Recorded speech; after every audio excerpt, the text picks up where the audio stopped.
Fifth Dimension Radio Sports Special. Live tonight, it's the Mogadore Wildcats versus the East Palestine Bulldogs with veteran sportscaster Ron Whitmer and color analyst Chris Canova. Stay tuned for all the action right here on Fifth Dimension Radio Sports Special.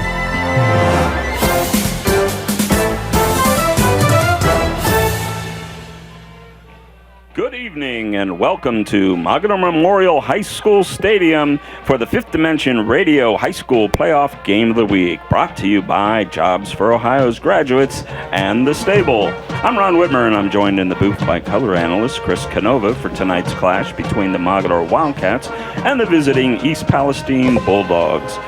Coach Michael Dempster's Bulldogs entered tonight's play at 8-3 overall and 4-3 in the Eastern Ohio Conference. EP's coming off two consecutive thrilling one-point victories, most recently a round one 36-35 playoff win over Berlin Western Reserve. Meanwhile, Wildcat coach Matt Adorni's troops were resting up in anticipation of a quarterfinal matchup tonight. Mogadore has outscored their last four opponents by a combined score of 152-29. It's at the time of the season when the competition heats up and the games tend to tighten up. Computer playoffs point system was first adopted in '79. In that time, since Mogadore has a playoff record of 74-33, including state championships in '79, '96, and 2002. East Palestine is 1-5 in the playoff system, including a round one 39-20 loss here at Mogadore in 2017. We'll be back to talk with both coaches and set the table for tonight's matchup right after this message. Jobs for Ohio's Graduates, JOG for short, is a workforce readiness nonprofit covering Northeast Ohio, including Ashland, Medina, Stark, Summit, and Trumbull counties, helping youth ages 14 to 24 and adults complete their education, develop soft skills, and start their careers. To make this possible, we need people like you to support the next generation of the workforce and partner with JOG today. Go to jogworks.org, JOGWORKS.org for more ways to mentor and hire JOG participants, attend events, and more. Ron Whitmer here pregame with Coach Michael Dempster of the East Palestine Bulldogs. Coach, 2 games in a row, separated by a point going down to the wire. That, to me, can mean you're on a roll coming into this week, or it can mean you're kind of on edge. Which is closer to the truth? Well, for us, we all want to think that we're on a roll right now. We were not favored last week. Nobody anticipated us to win except for the guys inside our locker room. So when we got that ball with 5 minutes left, we had no doubts that we were going to go down. We were going to go score. We knew we were going to go for 2. We knew we were going to get it and take the lead and then get the stop, and that's exactly what happened. So we just kind of willed that into fruition. Absolutely. So watched a little bit on tape. You got certainly a big 3 on offense between Rutledge, the quarterback, Schnell, the running back, and your wide receiver, May, account for over 350 yards a game in offense for you. Does anybody else need to add significantly to that for you guys tonight to have the opportunity to knock off Mogadore? Well, no, for us, it's been all 4 receivers. We have 4 receivers who we have been able to get the ball to all year long. Now last week, RJ went off and had himself a game, but that was more based on the structure of Western Reserve's defense and what they were giving us. After seeing him on film, I would assume that Mogadore will have a body on him, and being as though, that'll be the case, that you will have to make sure that the other 3 receivers step up, and they've done that at various times this year. Tanner Morrow's had a big year. Braden Plum has had a big year, and sophomore Keelan Simon has had a big year for us too. Clark Rutledge at quarterback has been a staple for us all year long. He's about to break 2,000 yards and the school record for single touchdown passes in a single season. So he's had a great sophomore season for us. Unfortunately, we will be without the services of Zachary Schnell tonight. We do have a pair of running backs that will, step up and take his place, as we do have a next man up mentality. But obviously we lose a little bit because of his athleticism, his experience. Right. But we have full confidence in the 2 boys behind him. In terms of Schnell, serious enough that if you win tonight, he will or won't necessarily be ready for next week? We'll cross that bridge when we get there. Yeah. Okay. What concerns you most about Mogadore tonight? They just have such a rich tradition and such an expectation of winning. For them, the second round is is the norm. And for us, this is only the second time we've been here in school history. So, my message to my guys right now in my individual position meeting was, embrace the moment, but also don't take it for granted. There's no guarantees that we'll be back here, so we want to seize this opportunity while we're here. And eventually, we'd like to get to the point where we're like Mogadore, where the second round becomes the expectation. But for us right now, as a young, really heavy sophomore and junior team, we just want to make sure the moment's not too big for us. So, rained hard here a few times today. It seems to have finished now. Mm-hmm. Does that help your passing attack, I assume? I'm not going to lie. We were kind of hoping it wasn't going to rain. Yeah. So I've been, feverishly watching that forecast. And when I saw it let up at about 6 and not resume till about 11, I might have cracked a smile. Yeah, so. Okay. I don't blame you for that. You mentioned a big injury to Schnell. Any other injuries of note going into tonight? We've got 3 or 4 other guys that provide depth for us that are out with the flu as well, so we're battling through that. I think we're only going to have about 30 healthy kids dressed on the sideline tonight, but we only need 11 at a time. So our key components are all healthy here and ready to go. So second year in a row you've been to Week 12. Correct. No, second year in a row we've been to the playoffs. Only the second time in school history we've been to the Week 12. I apologize, I did know that. But 2 years in a row in the playoff, correct, which is the direction East Palestine wants to be going. Absolutely. I'm sure. First time ever in school history as well. So absolutely. Good luck to you tonight. Thank you. We look forward to seeing you down the road. I appreciate you guys very much for having me. Thank you so much.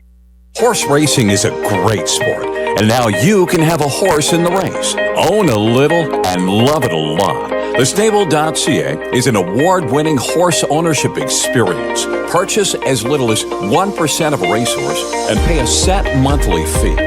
No surprises, modest investment, low risk, and completely accessible and transparent operations. TheStable.ca offers a unique, engaging racehorse ownership experience and features great customer service and consistent updates about your horse. Our innovative video production team tracks your horse's training progress, and clients are encouraged to visit the horses at any time. TheStable.ca is right for harness racing, and if you want to have a horse in the race, it's right for you too. For more information about The Stable, email Anthony at thestable.ca or call 519-400-4263. Ron Whitmer here, pregame with Coach Matt Adorni, the Mogadore Wildcats. Coach, you got East Palestine coming in here in what's week 2 for them. You guys had a week off to heal, to watch some tape, and to rest up a little bit. Is that a good thing automatically, or are there some drawbacks to having that week off? There's probably some pros and cons to it, but I know from a health standpoint, knock on wood, we're about as good as we can be. Even some guys that didn't relatively necessarily sit out a game or whatever, played through some things. Mm-hmm. Those things are now pretty healed up, especially with the back half of our schedule. So really, as far as that goes, it was a positive. I thought the kids handled last week great. We kind of had a modified schedule, and we had to push a little, but not too far. And I think we did a nice job. We gave them off last Friday. We had them come in on Saturday and get moving and get a tough workout in, and then it just started the week back up. Okay. So their big 3, Rutledge at quarterback, Schnell at running back, and May at wide receiver, account for about 350 yards a game, almost their total offense, right? Yeah. So do you need to shut one of them down, or you just need to contain those 3 and shut everybody else down? What are your thoughts? It's definitely one you don't want to have somebody else come out of nowhere and beat you. Because these 3 are good athletes, they're good football players. They're going to get their yards. I think limiting their explosiveness is the key. When we've gotten in trouble at times this year in games, it's been the really big play, right? The coverage breakdown. We had one against Elliott. A 97-yard run against Dalton. And we feel good if we can limit them, make them drive the football. We got a lot better chance. We don't want them to pop those big 50, 60-yard gainers, and that's what they get a lot in their films, is their ability to hit some home runs from deep, and hopefully we can take some of that away. Thanks for anticipating my next question, because I did a little film work myself, and that's exactly what I saw. They seem to rely on the big play, but the quarterback's got a decent arm on him, and they've got some quicks. Both teams are fairly young. Neither seem to be led by a lot of seniors. No. But you guys have, as a coaching staff, certainly, and somewhat as a team, have a little more playoff experience than they do. Does that play into tonight's game? It sure does. I mean, I think too with staff-wise for sure. We feel we've been through these types of situations before, and these games know how to manage it. I think once you get out on the field, a little bit of that goes out the window. I think it's more in your game plan, your prep, your mental prep of your kids. I do sense, and we've sensed from the beginning of this year, these kids were hungry about the playoffs, and maybe that's falling back into Division 7 and not having Kirtland standing there in your region and having this real belief that in the 2 years that we were in Division 7, we went to the state championship in 15 and we lost to the state champion and gave them everything they wanted in 16 in JFK. So we feel like it's a division that we probably have belonged in. It's the size of our school and feel comfortable in. So I think that more so the hunger and being excited about it more so than maybe being ready or prepared. Right. So I noticed looking at their results this season, they give up a lot of points. Yeah. Do we look for a big night from your offense tonight? We feel like there's a lot of things that we can do, and if we go out and execute, Connor Lehner's a really tough kid to stop. He's had some good games against some tough defenses, maybe some teams with better athletes on the field than us, and so we feel good about that. I feel like our line, since we made a couple moves after week 2, week 3, has gelled nicely, and we hope to not have any rust tonight after going against some opponents that maybe weren't as quality, but what I liked about those games is in those games where we were the heavy favorites, we didn't play sloppy. We came out, executed, got the job done, maybe even got a little better at a few things. So that was the key to those weeks. You don't want to take any steps back. So you used the word sloppy. That's my last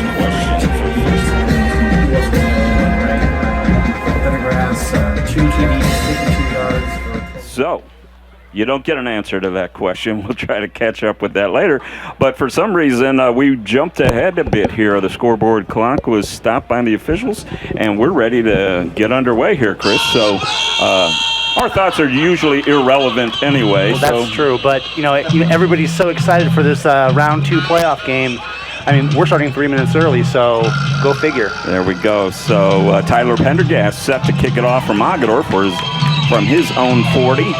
We'll try to pick up the kick returners for East Palestine. It's RJ May, and we'll pick up the other returner as we can. It's a low bouncing kick picked up on the far side at the 20, up across the 25 to 30, a running room to the 39-yard line for East Palestine, and it looked like it was Mason Gorby on the return. So it'll be the Bulldogs ball starting at their own 38. They're going to mark it 1st and 10. And we have some early information, Chris, we didn't get to in the pregame there, but the top running back for the Bulldogs out tonight, Zachary Schnell, unable to go. So they'll have running back by committee tonight. The quarterback, Clark Rutledge, is back in the shotgun. He's got trips to the near side. Handoff up the middle to the 39 and no further. Looked like Peyton Rutledge on the carry.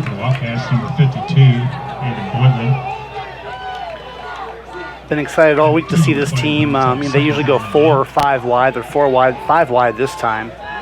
And the first play right up the gut, trying to fool us all. We'll give him 2 yards on that carry. It's 2nd down and 8. This time an empty backfield for Clark Rutledge. And boy, he's had a big year, Chris. He's thrown for over 2,000 yards, 24 touchdown passes. This guy can get it in the air and get it to his key people. He takes a snap, looks to pass, rolling to the near side, looking downfield. Now finally getting pressure, and he'll throw it out of bounds as the DBs for Mogador have the receivers locked down, and that'll bring up a 3rd and 8. Cornerback covered that short hitch really well, and the safety, followed along with that receiver going deep. There was just nothing there for the Bulldogs. Yeah, the safety there is Maddox Smith, who'll be staying on the field after a change of possession. He's a Mogador quarterback. So 3rd and 8 here early. The Bulldogs on their own 40-yard line. Not a big deal for them. They throw the ball a lot. Twins to each side this time. Rutledge takes a snap, rolls right, looks downfield, passes to an open number 7, who was Braden Plum, but over his head and out of bounds. So East Palestine most likely going to punt it away here. And as Chris mentioned to me off air as we were waiting to get started here, Schnell, who's out at running back, is also their main punter. So actually looks like they're going to go for it here. 4th down and 8. Bulldogs making a statement early. Now they drop back into punt formation. Standing at the 30 is the punter. He gets it away late. It's a low wobbly kick, comes down at about the 35 and rolls out of bounds on the far side at the 26-yard line, where the Wildcats will take over 1st and 10. Chris, did you pick up the number of the punter that time? I didn't see who that was. Looked like it might have been Rutledge, the quarterback. Yeah, I think he might have been.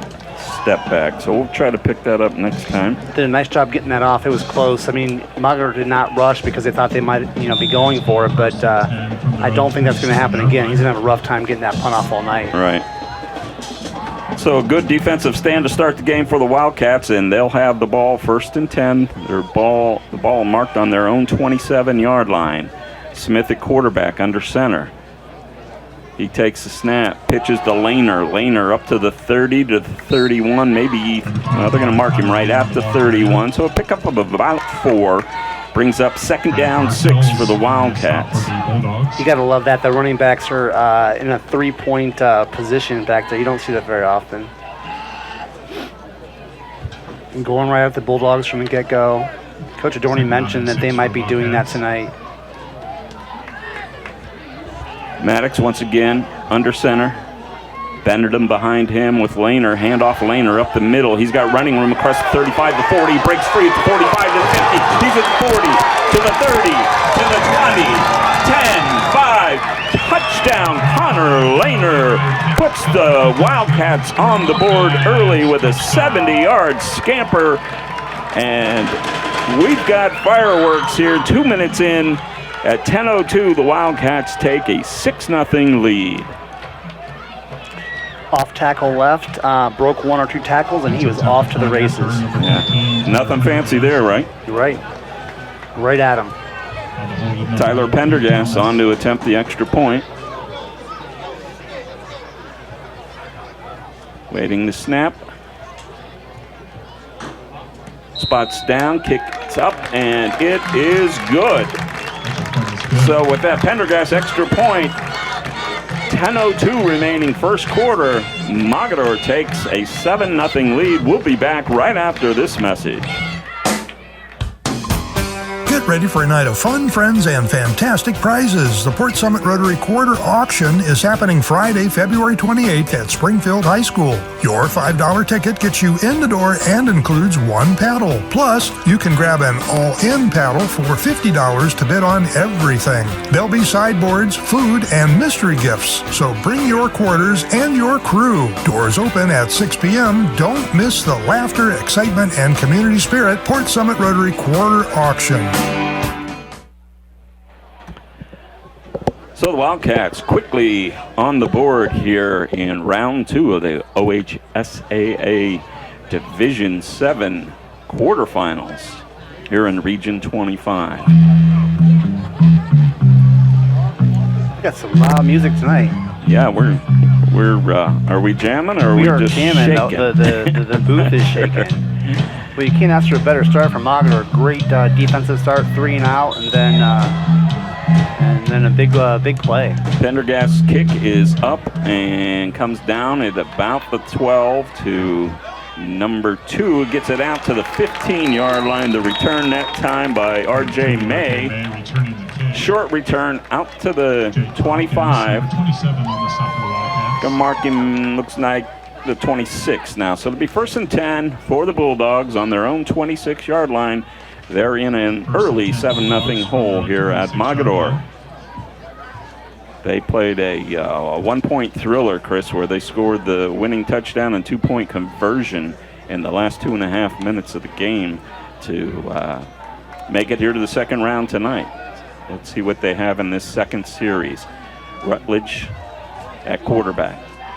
He'll keep it up the middle. He's got some running room across the 30, the 35, pushing his way up across the 40 to the 42, and a nice first down carry by the quarterback, Clark Rutledge. Flag on the play. And we have a flag, and I think it's going to be a sideline warning on East Palestine, which would mean still a first down. Ball spotted at the 41. So a nice job by the quarterback, Rutledge, who's known for his passing, but certainly can run the ball as well.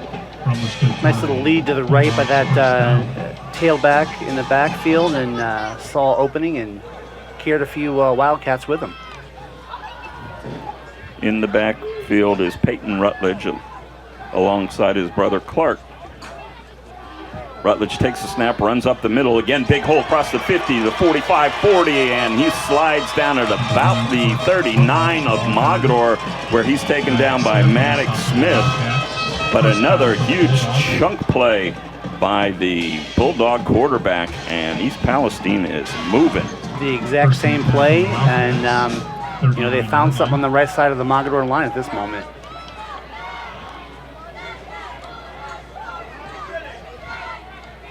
.903 here, first quarter. Mogadore leading 7-0. Rutledge and Rutledge in the backfield. Clark, the quarterback. Motion man coming to the near side. Rutledge drops the pass, looks over the middle, and it's caught there at the 25 and taken down out of bounds at the 23 on the far side by Cade Thomas. Looked like... Boy, he threaded the needle there, didn't he, Ron? Yeah, it looked like it might have been May again on the catch. So the Bulldogs moving right down the field. They got a 1st and 10. The ball on the Mogadore 23-yard line. We thought we'd see offense, and that's what we've seen so far. We sure have. That was a great throw with that quarterback. Rutledge did a nice job just getting rid of the ball quickly and just split the linebackers.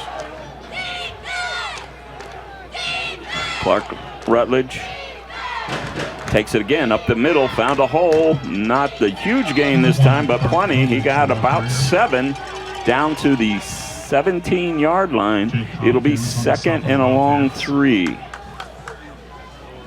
So, Chris, I know Mogadore and probably most of the football fandom in Northeast Ohio knew that East Palestine came in expecting to throw the ball a lot tonight, but this drive's been mostly about the ground attack and even more so, mostly about Clark Rutledge running up the middle. 42 yards in rushing so far.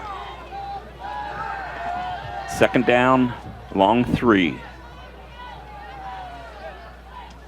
Rutledge, hands off to Rutledge across the 15 down to about the 11, and enough for the first down for the Bulldogs. They'll have a 1st and 10 at the 11-yard line. Hawkins with the tackle, Hopkins rather, for Mogadore. Trying to pick up who had the carry there. I believe it was Rutledge again. It could have been Ottaviani, who mostly is a defender, but that does look like Ottaviani out there at the running back right now alongside Rutledge. Rutledge to pass. Slant over the middle, and Maddox Smith laid the lumber that time before. They tried going back to the well could there. Bring it in. Yeah, they tried running the same play that was the big pass play 2 or 3 plays ago, and Maddox just laid the wood there. And we mentioned before, mostly about his quarterbacking, but the basketball, the football IQ of Maddox Smith applies on the defensive side as well. He saw that play, read it, and was right there to break up the pass. 2nd down 10, ball on the 11. Low snap, picked up and taken down right away. A nice hit that time by Mogadore's 55. That's Shane Thomas with the tackle for loss. Moves the ball all the way back to the 16-yard line. 3rd down and about 15. They need to get to just inside the 2 for the first down. The Bulldogs got a little bit lucky there. I thought his knee was down when he caught the snap. Well, Mr. Thomas made sure he was down. That's true. He did.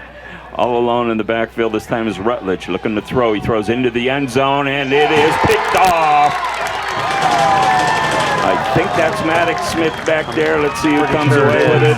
It is. Maddox Smith with the interception, and what looked like a promising drive for the Bulldogs ends up with nothing on the scoreboard, and the Wildcats will take over at their own 20-yard line. Nice job again. Smith really asserting himself early on the defensive side of the ball, Chris.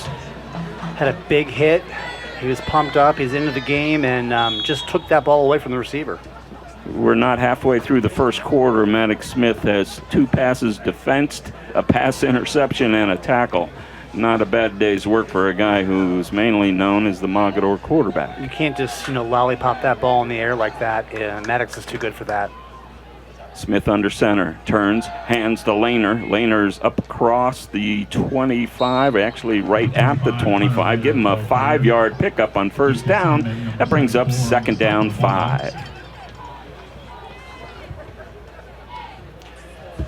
Well, again, right at him, 5 yards.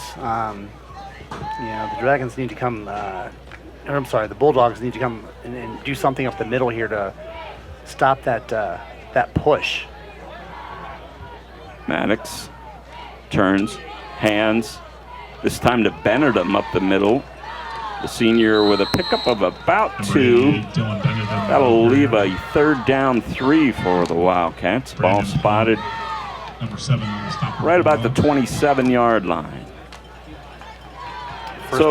I'm sorry, Chris, go ahead. No, just first big play of the night. That's what I was just about to say. A big play here on offense for the Cats. If they can move it down and score a second time, could be a foreboding of what's to come. Full house in the backfield. Under center, Smith.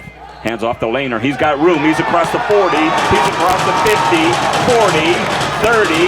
Will he be caught? 15, 10, 5, touchdown. Connor Lehner with his second big run of the night. This time about 74 yards, if I got it right, Chris. He was being pursued the whole way by Tanner Morrow for East Palestine, but he just couldn't catch up with the talented Lehner, who's got 2 big scores, and the Wildcats are up 13-0 here with 5:17 remaining in the first quarter. Tyler Pendergast on to attempt the extra point. Holding for him is Cade Thomas.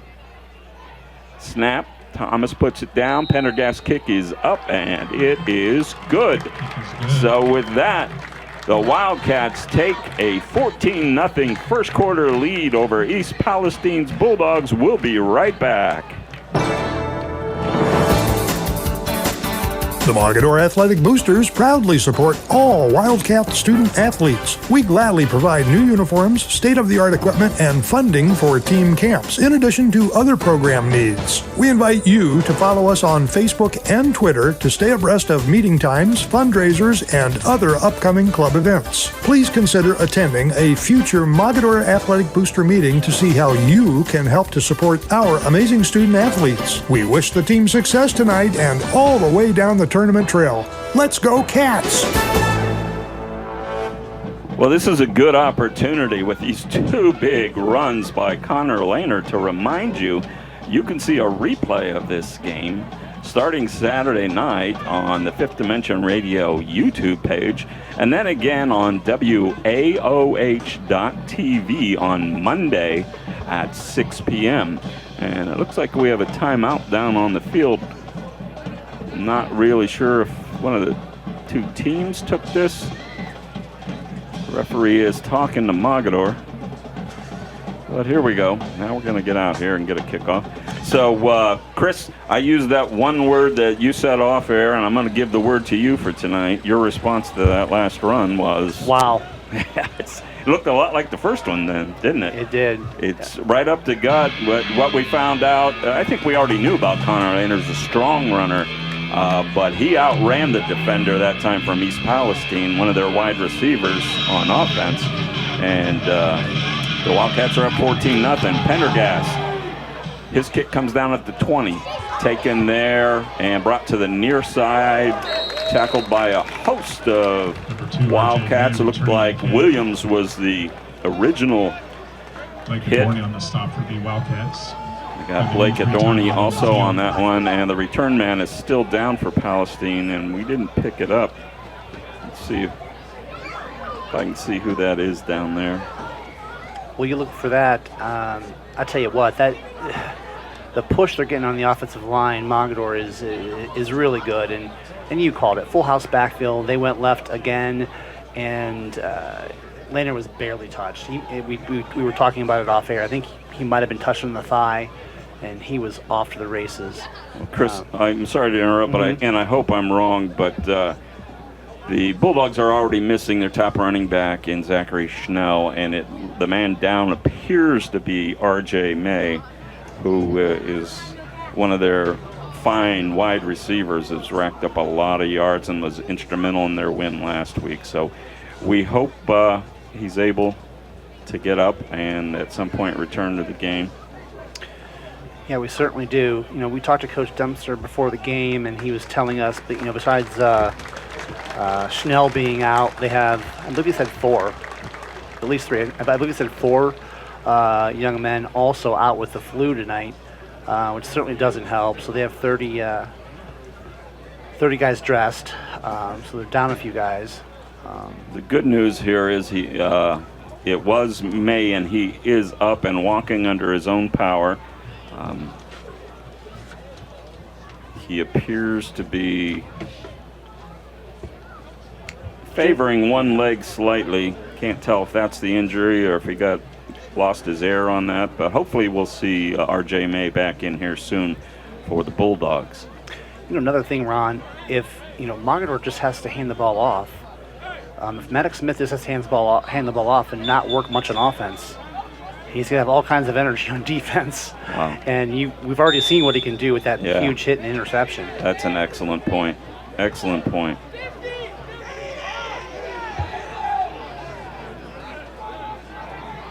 So the quarterback is Rutledge, and he is flanked in the backfield by Anthony Ottaviani. Rutledge takes the snap, looks to pass, scrambles to the far side. He's being pursued. He gets the ball away downfield, and it's picked off at the 45 to the 50 by Thomas to the 40 to the 35, 30, and taken down at about the 27-yard line. Cade Thomas with the interception for Mogador.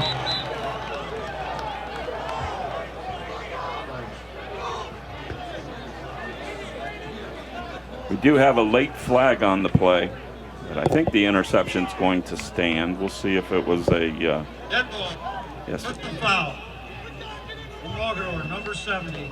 15-yard penalty, first down. How about that, Chris? For the first time all season, we hear an official tell us who the penalty was on. So it was, as you probably heard, dead ball, personal foul against number 70 for the Wildcats, and that's Matthew Trusky. So that'll set them back, but they'll keep the ball. They'll be at the East Palestine 42-yard line, 1st and 10. We have 4:55 remaining here, first quarter. Mogador leads the Bulldogs 14-0. 42-yard line. So Maddox will take the ball under center. Benedum and Lehner behind him in the backfield. He turns, fakes the Lehner, looks the pass. Cade Thomas was held, and therefore the ball got thrown over his head. No flag on the play. I think the official didn't see the hold. I definitely did see the hold around the 20-yard line, and that's lack of a penalty saved the Bulldogs another touchdown there because Cade Thomas was breaking free, and Maddox was about to hit him in stride. Well, you know what? That's what they tell the cornerbacks. If you're beat, grab the guy. And he did. Yeah. And they didn't call it. Yeah, so good on him. Did his job, and now we're 2nd and 10.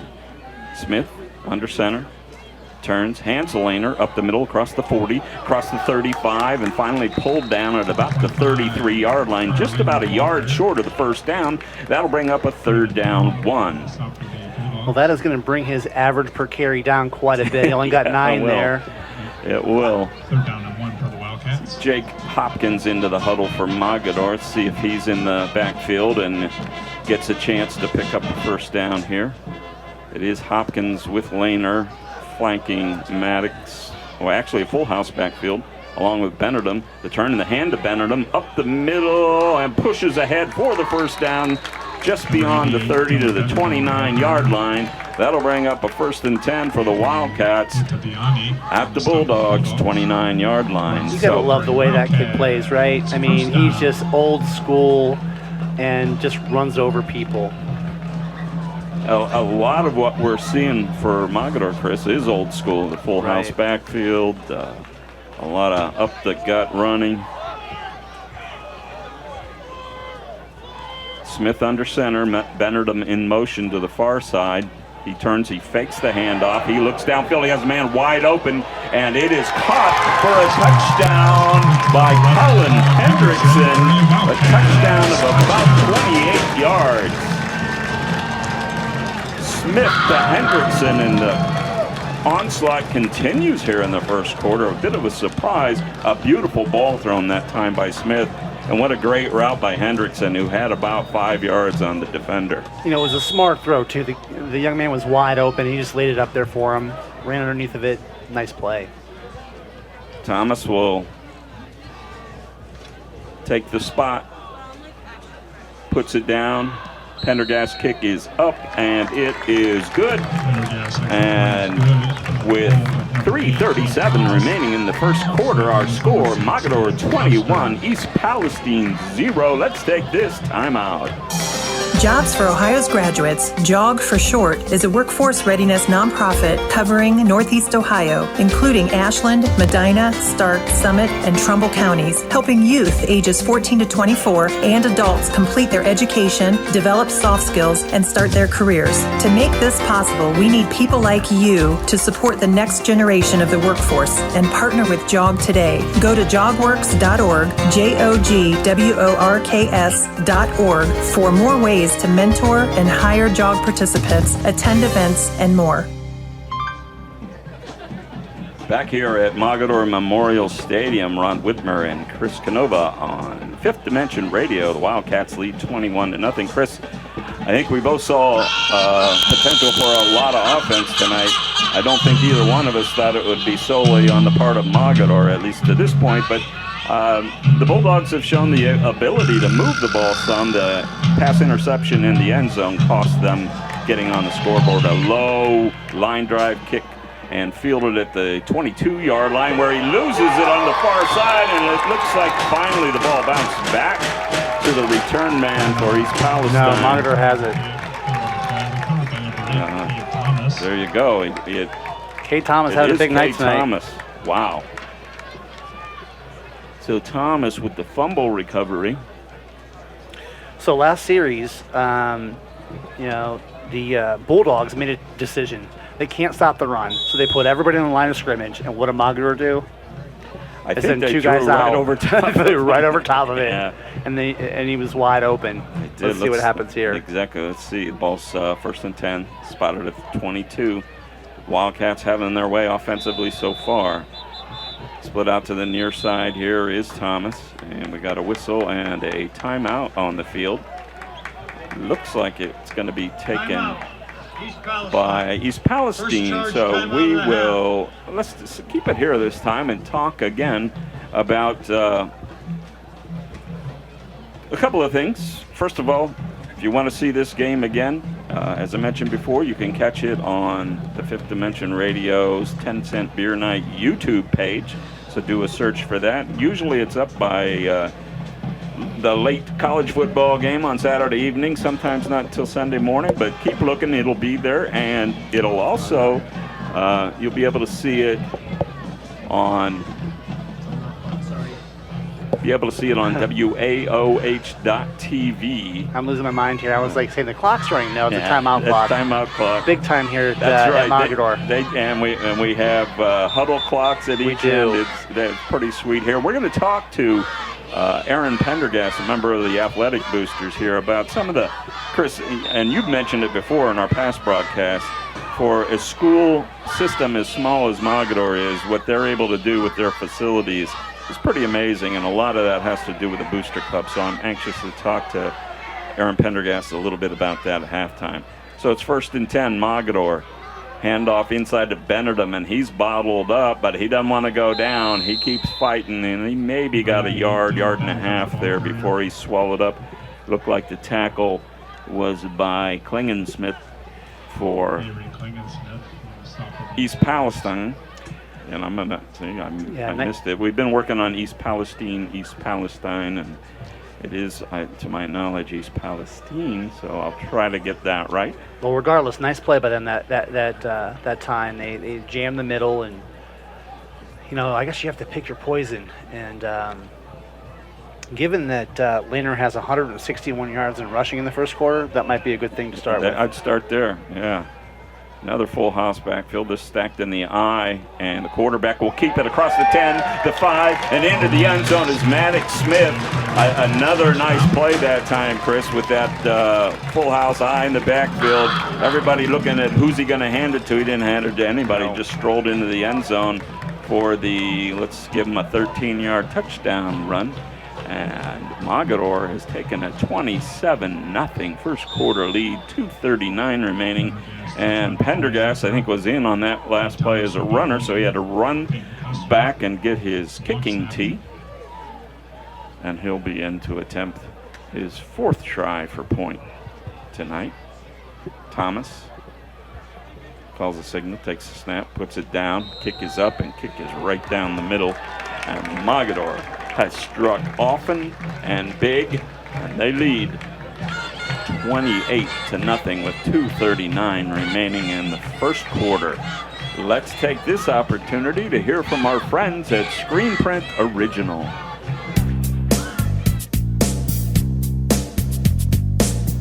Tired of boring off-the-rack tees? Want to express your unique style or promote your business? How about create an unforgettable memory? Call us at Screenprint Original, 330-414-1635, 330-414-1635. We bring ideas to life. We offer high-quality DTF transfers on a variety of apparel, ensuring vibrant colors and lasting designs, from custom creations to bulk orders, all for you. If you have an idea, give us a call at 330-414-1635, 330-414-1635. You can also drop us a line at screenprintoriginal@gmail.com. We look forward to serving you.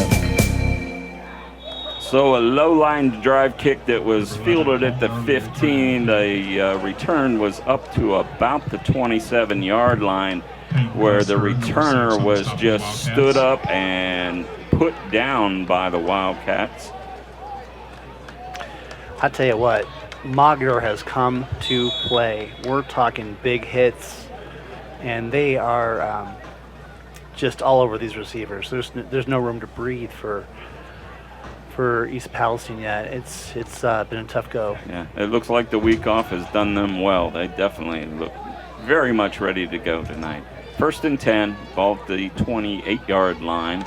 The Bulldogs hand off up the middle, running room for the back there, and ball comes out late. Is it a fumble? And if it is, Mogador saying we're on it. The officials have yet to point. Let's see.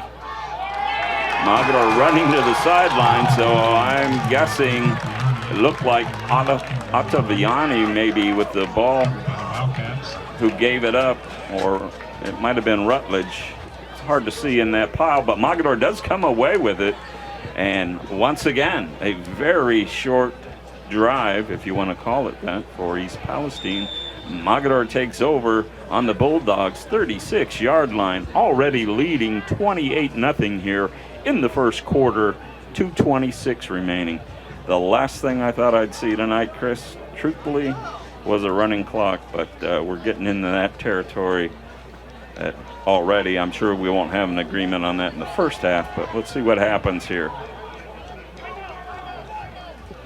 Low snap, and before the play can be run, Mogador's going to call a timeout.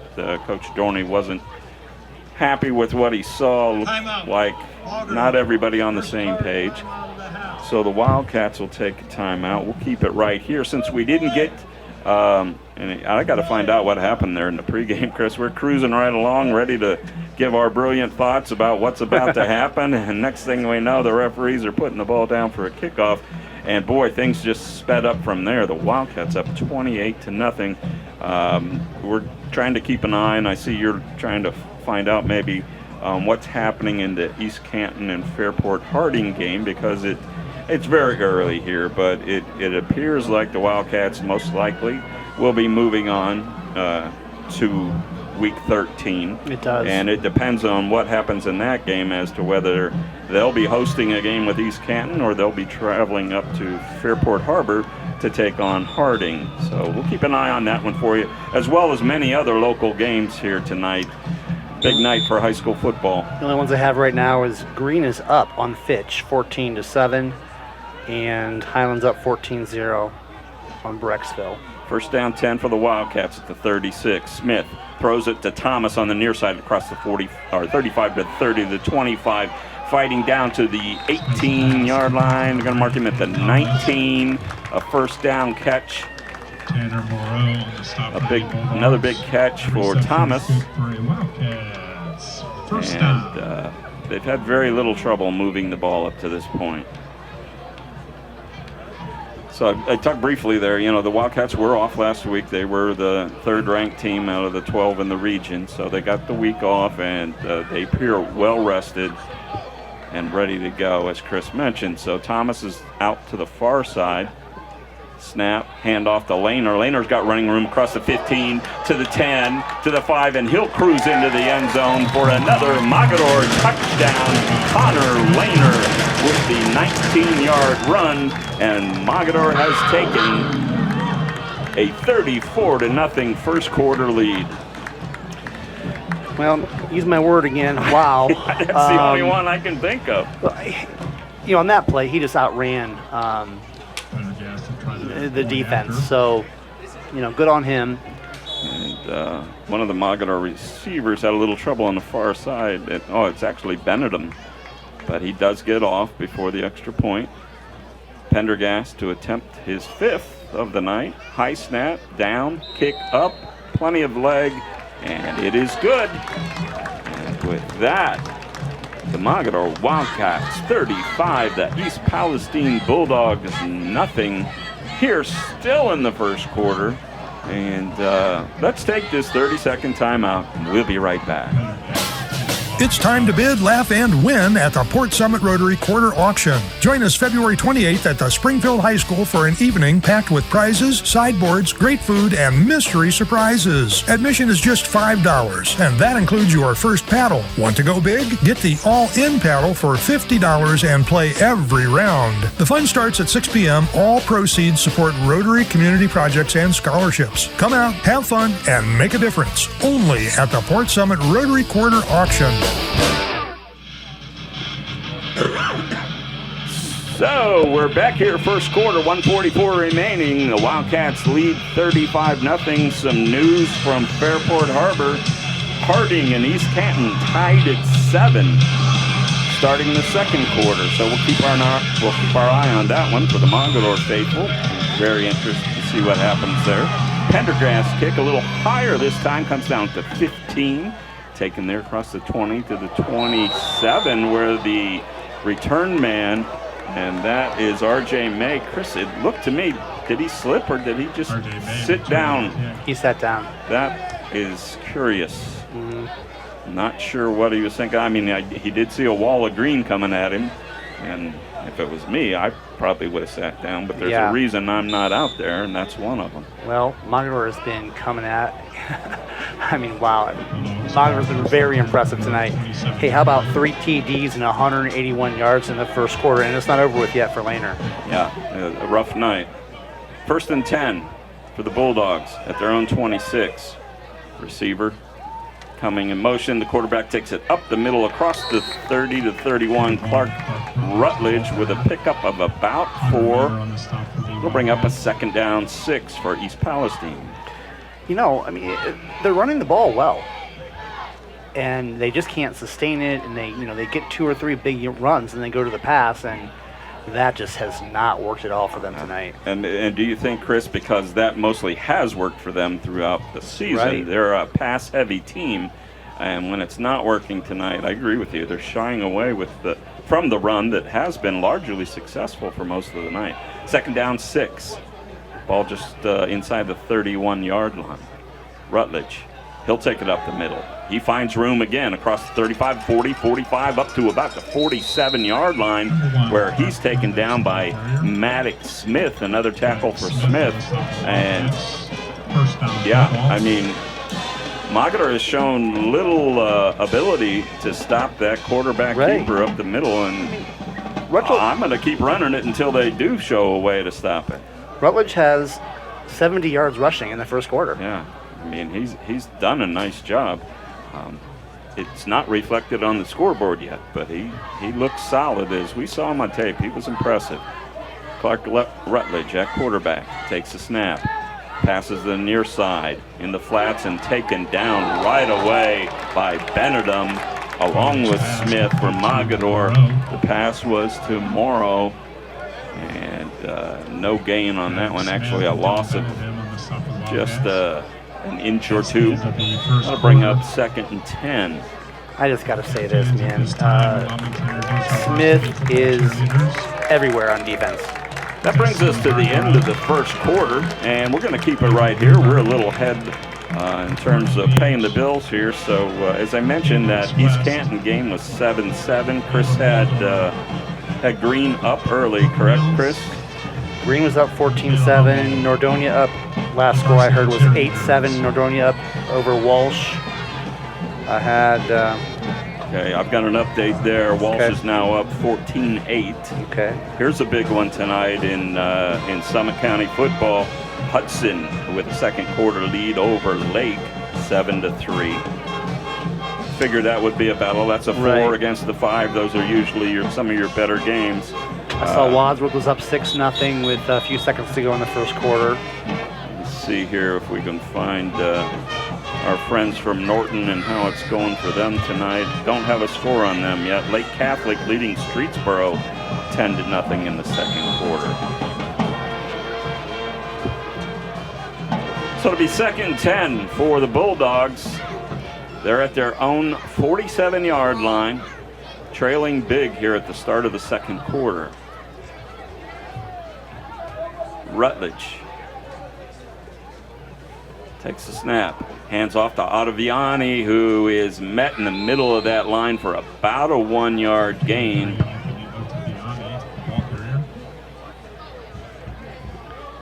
Got Revere up. Tackle looked like it was by Shane Thomas, who's had a nice night for the Wildcats. Just nothing there that time.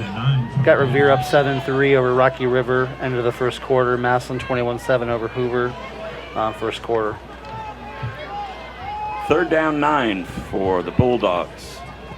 Ball spotted just outside their 47-yard line. Rutledge. Ottaviani in motion to the near side. Rutledge drops the pass. He's got time this time. Now he leaves the pocket to the far side, throws short of his intended target, which will bring up a 4th down. Well, you know, it looked like he was trying to get Simon, Chris, on the far side, and that ball was a good 4 yards underthrown. He was moving to his left and had trouble getting enough on the ball. It's tough to make that was a 25, 30-yard throw while you're moving. That's a tough throw for anybody. Good job on coverage by Mogador that time. Looked like it was Hendrickson maybe out there. 4th down 9, punt formation for the Bulldogs. And again, slow getting the ball away, but it does come down at the 24-yard line to Thomas, where Mogador will set up 1st and 10. Oh, that punter was either Braden Plum or Clark Rutledge, Chris. I think it was Rutledge. So. I do think it was the quarterback. And as you had mentioned the first time, he hung on to the ball a long time and has given Mogador wasn't intentionally trying to block the kick, but as long as he's hanging on to it, he's given them an opportunity. I think that, Mogador's not pressing the issue at this point. It's 35-0. They can do whatever they want at this point, it seems like. So Lehner out of the backfield, split out here to the near side, coming in motion and taking the handoff was Thomas, and got a false start on Mogador. So that'll set him back 5. First flag of the night that I can recall against Mogador. Actually, I take that back. There was the personal foul earlier in the first quarter. So first live ball foul. I just spend the night correcting myself. I guess technically that is also a dead ball foul. So no penalties on Mogador while the ball was in play. How's that? First down 15. That's good. Ball at the 19. Smith turns, hands to Lehner. Up the middle, he's got running room again. He's across the 25 and spun down by Ottaviani at the 29-yard line. Another nice pickup of about 10 yards. He does a really nice job of breaking that first tackle. Call it 9 yards. Yeah, he does. And most of the time tonight, that was all he needed. This time he was taken down for a mere 9-yard gain. Second down, we'll call it, it's 5. Second down, 5. I think it's about time he shot out the line, too. They're doing a heck of a job. Back to pass. Smith looking downfield. He's got a man wide open. Caught at the 40 to the 35, 30, 25, 20, 15, down to the 10. A nice grab that time again by Colin Hendrickson. Hendrickson had to wait a little bit for the ball to get to him, but came up with a big gainer, and my math is not that quick, Chris. 48-yard pass. The ball's spotted at the 8-yard line. I'm sorry, 40. So it'll be a first down goal from the 8. That time, Smith showed he's human, Chris. Slightly underthrew that ball. Otherwise, they would have had another 6 points right there. Full house backfield. In the middle is Benedum. Handoff to Pendergast, who scampers into the end zone. Tyler Pendergast, his first carry of the night, gives the Wildcats their 6th score, and they have a 41-0 lead. Tyler Pendergast with his first carry of the night, and the junior found a hole, and here we are, another score. He just, found his way, right? Nice job, great job blocking. Not nice job, great job blocking. Man on man, and just found the seam and went with it. Yeah, we're going to have to call out the big fellas up front because they're doing a great job. Pendergast not only scores the 6, he'll get his chance for his 6th extra point, and this time looked like somebody might have got a hand on it. It's no good. I think one of the linemen from East Palestine may have gotten a hand on it. At any rate, the first thing that didn't go right for the Wildcats tonight, but it's been all Mogador. They lead 41-0, 9:47 remaining second quarter. We'll be right back. Jobs for Ohio's Graduates, JOG for short, is a workforce readiness nonprofit covering Northeast Ohio, including Ashland, Medina, Stark, Summit, and Trumbull counties, helping youth ages 14 to 24 and adults complete their education, develop soft skills, and start their careers. To make this possible, we need people like you to support the next generation of the workforce and partner with JOG today. Go to jogworks.org, JOGWORKS.org for more ways to mentor and hire JOG participants, attend events, and more. So the parents of Maddox Smith and Colin Hendrickson are on their way up to the press box now because two guys up here are a little bit mathematically challenged. Chris, that was a little longer than we gave him credit for, right? It was not 40 yards, it was 60 yards. So a beautiful throw and catch there. And the Wildcats lead 41-0, 9:47 remaining here in the first half.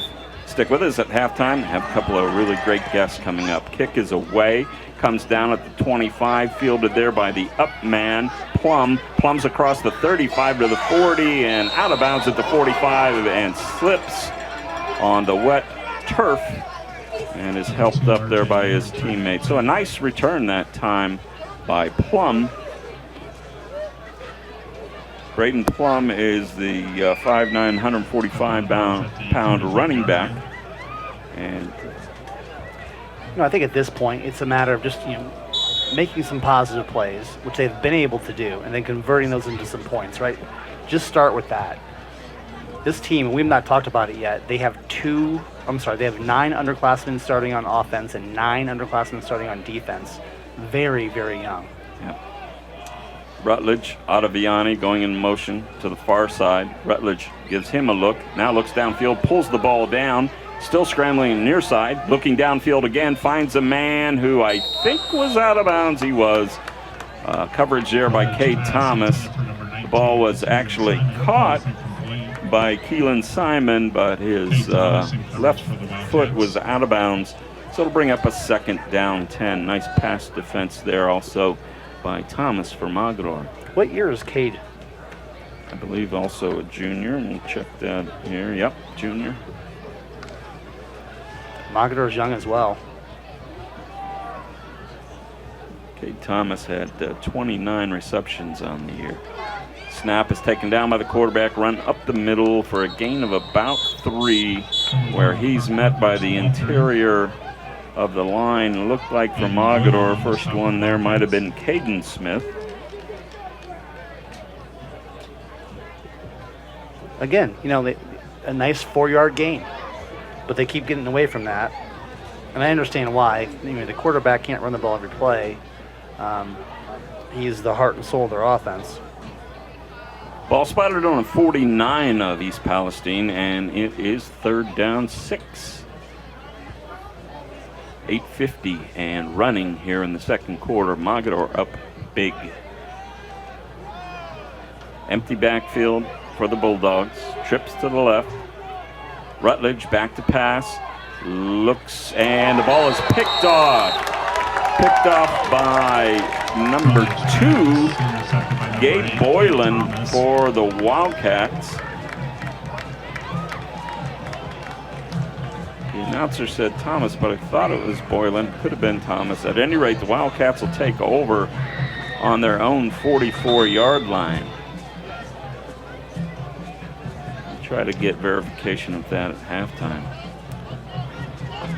So, not a bad pass. Looked like it might have went off the receiver's hand, Chris, but Wildcats right there when they needed to be and have the ball back. 1st and 10 on their own 44. Handoff inside to Benedum. He's ahead for about 2, maybe 3. He was hit right away at the line by 53, who is Ethan Reed, the tackle for the Bulldogs. Looks like Mogador's trying to slow the pace down a little bit, but we shall see. 2nd down, we'll call it 7.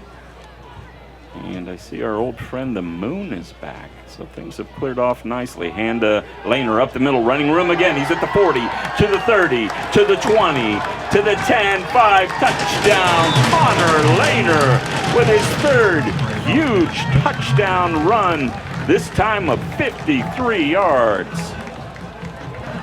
Wow. I'm sorry, Chris's word of the night. I give it back to him. 7:46 remaining here, and Mogador is now up 47-0, pending the extra point try. Great job at the right side of the offensive line. There was a huge hole there, and Lehner, you just can't give him that, and he was off to the races. He's got to be getting tired, don't you think? Well, 238 yards. Pendergast kick up and good. And Coach Adorni is beyond being a great coach.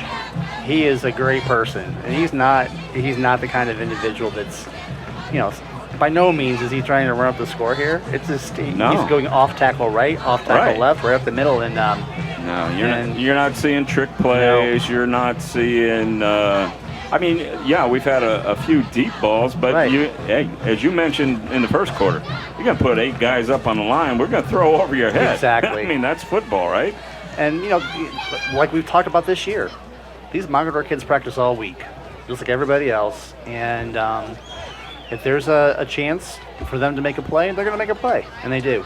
So give me the yardage for Lehner again here, rushing yardage. 238 yards on 8 carries. And folks, we're not halfway through the second quarter. Right. At some point, and coaches probably hate me for this, but at some point you got to say, okay, rest up for next week, because there's going to be a next week. We can pretty safely say that at this point. Mogador's in a tough spot here because they've not really played stellar, no disrespect to anybody they've played, top-notch competition the last 3 weeks of the season. Kicks away, rolling down into the 18, taken there by Plum. Plum running along the near side up across the 35 where he's pulled down. And the tackle for Mogador was Jay Smith, the freshman. And then last week they had a bye week, right? So essentially, they've not had to play 4 quarters for a month. And, Coach Adorning needs these guys to get some reps and get ready for next week. Yeah, and you know what? I'm Mr. Wish I had, because one of the things I did want to ask him in the pregame, which actually I'm kind of glad we didn't, because the game started a little early on us, but was exactly that. Same thing that happened in Norton last week. If you start resting your guys in the first half, are they prepared when you finally do have to go 4 quarters of tough football? So you're right, Chris. That's a tough decision, I think. And we got flags on the play. I think a delay of game, we'll see. Dead ball. Delay of game. Delay of game on the Bulldogs. That'll give them a first down 15. They'll be at their own 31-yard line. I do believe that was their first penalty. This is why we have you here. You're good at looking for the positive. That's right. And there have been, unlike some of the blowouts we've seen this year, where there weren't a whole lot of positives. There's some stuff to like about what the Bulldogs have done here. They just haven't been able to be consistent about it. Rutledge, 1st and 15, low snap. He'll run to the far side. He's got pressure and he'll go down. We're going to give the credit for the sack to Connor Lehner, as if he hasn't done anything else tonight. We're going to give him a sack right there.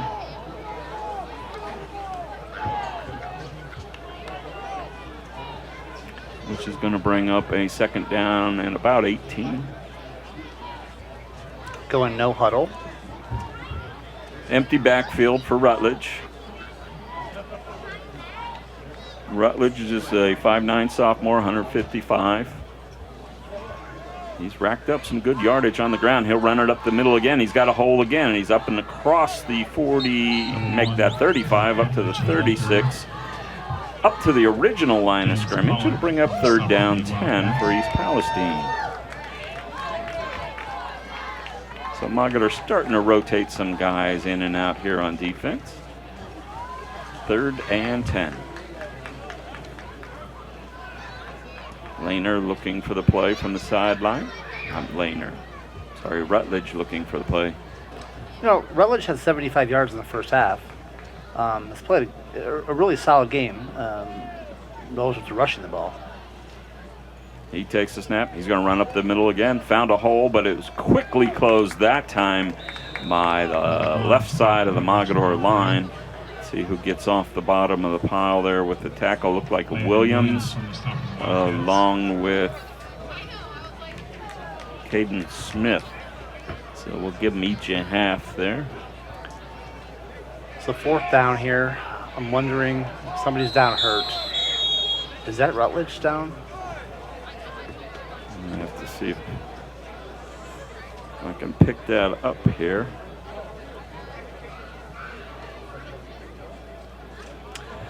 Well, as Ron looks for that, it's going to be 4th and about 8. They haven't shown whether they're going to punt yet or not. Yeah, he's still down, and I think it is Rutledge, Chris, but I can't be sure because his number is out of view. But by the looks of it, it's Rutledge, which would be a shame. He's had individually a nice first half here. He was walking back to the huddle, and he just went to the ground. Yeah, he did take a pretty good hit as he got through the line that time, and that may have been where the problem started. Well, one thing we really haven't talked much about, once or twice maybe, beyond Lehner, this Mogador team looks to be just faster. Than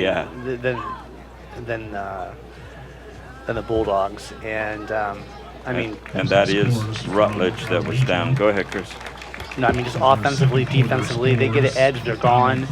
They get a step or two, they're gone. There's no space, you know, for this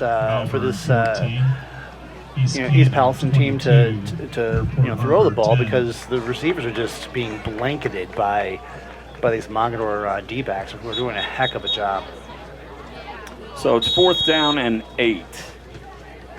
And we'll see if they're going to punt and who that punter might be. This is interesting here.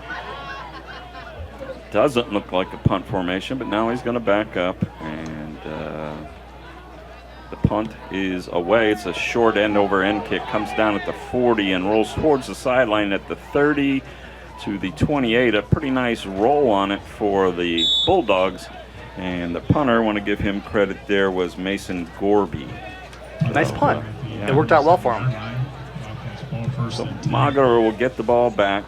1st down 10 with a 48-0 lead. 5:16 remaining first half. So we'll start checking out the scoreboard as we can.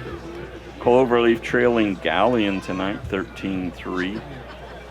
Lake Catholic leads Streetsboro 10-0. And Norton trails West Branch 21-14 second quarter. 1st and 10 Mogador. Smith turns, hands the laner across the 30, breaks a tackle across the 35 up near the 40, and a 1st down.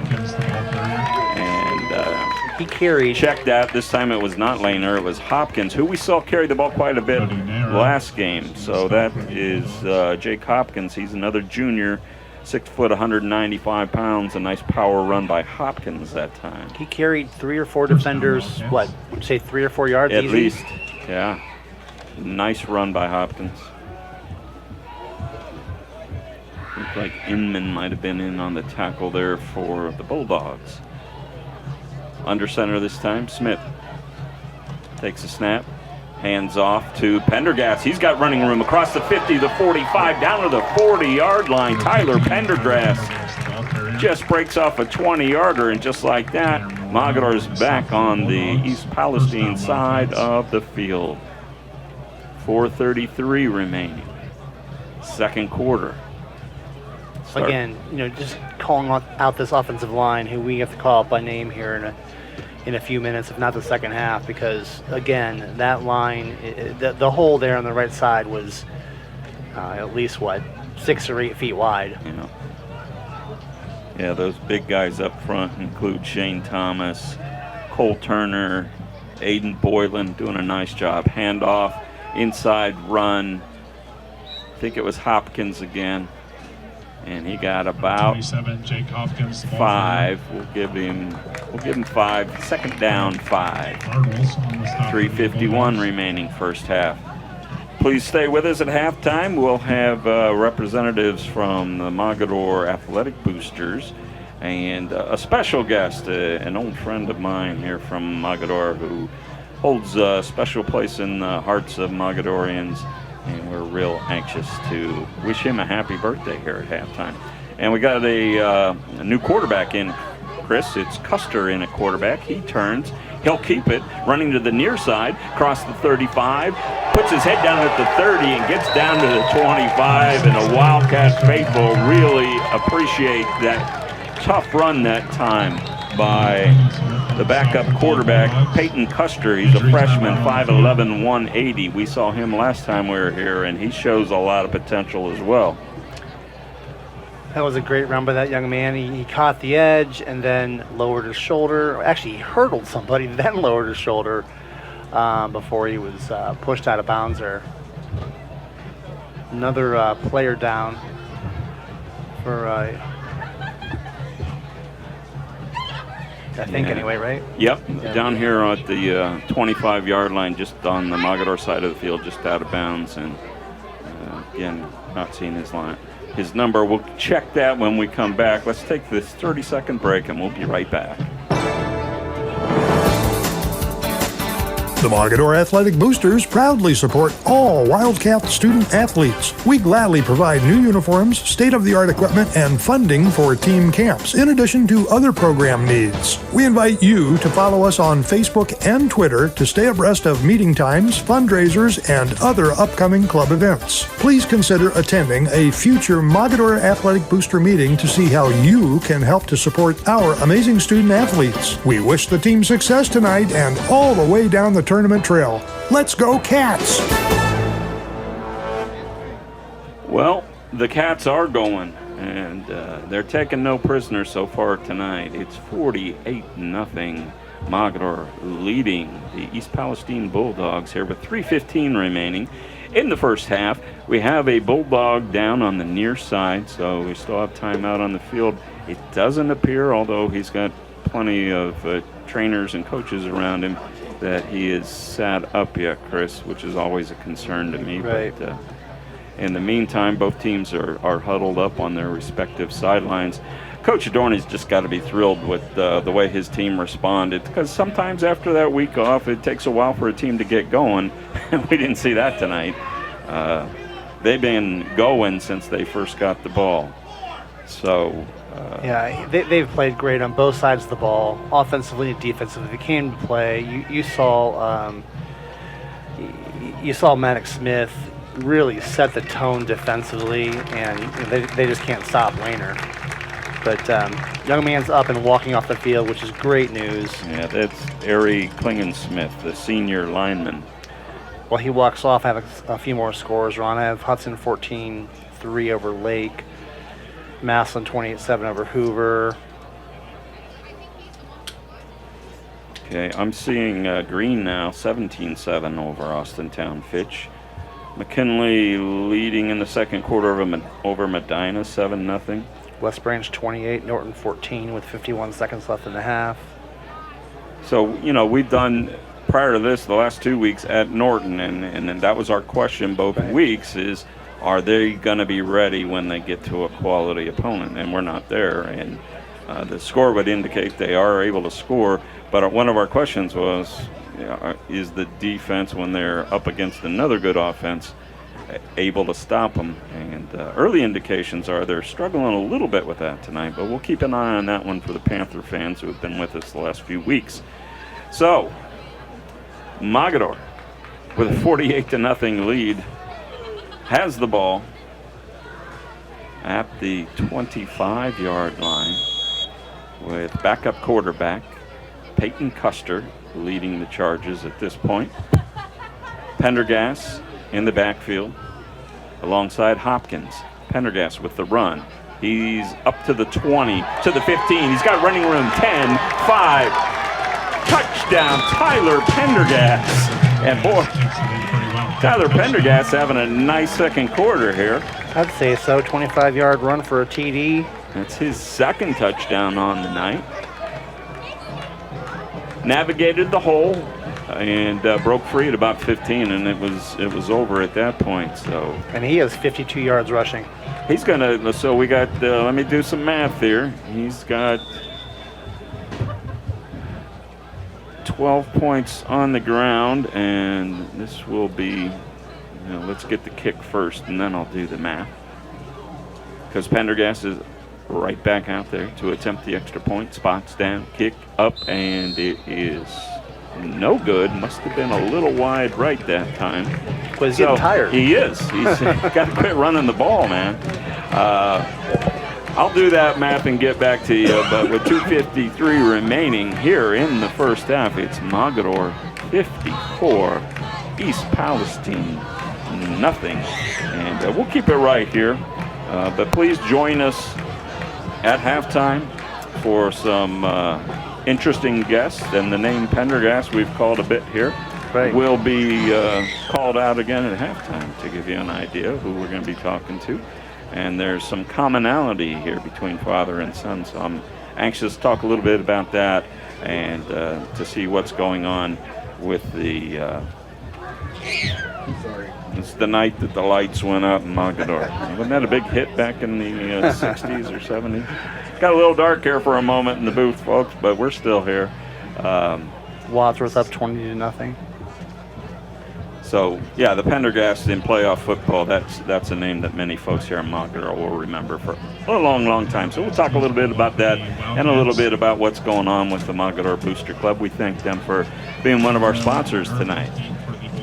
So Pendergast, again, to Chris's point, a little tired. He'll handle the kickoff.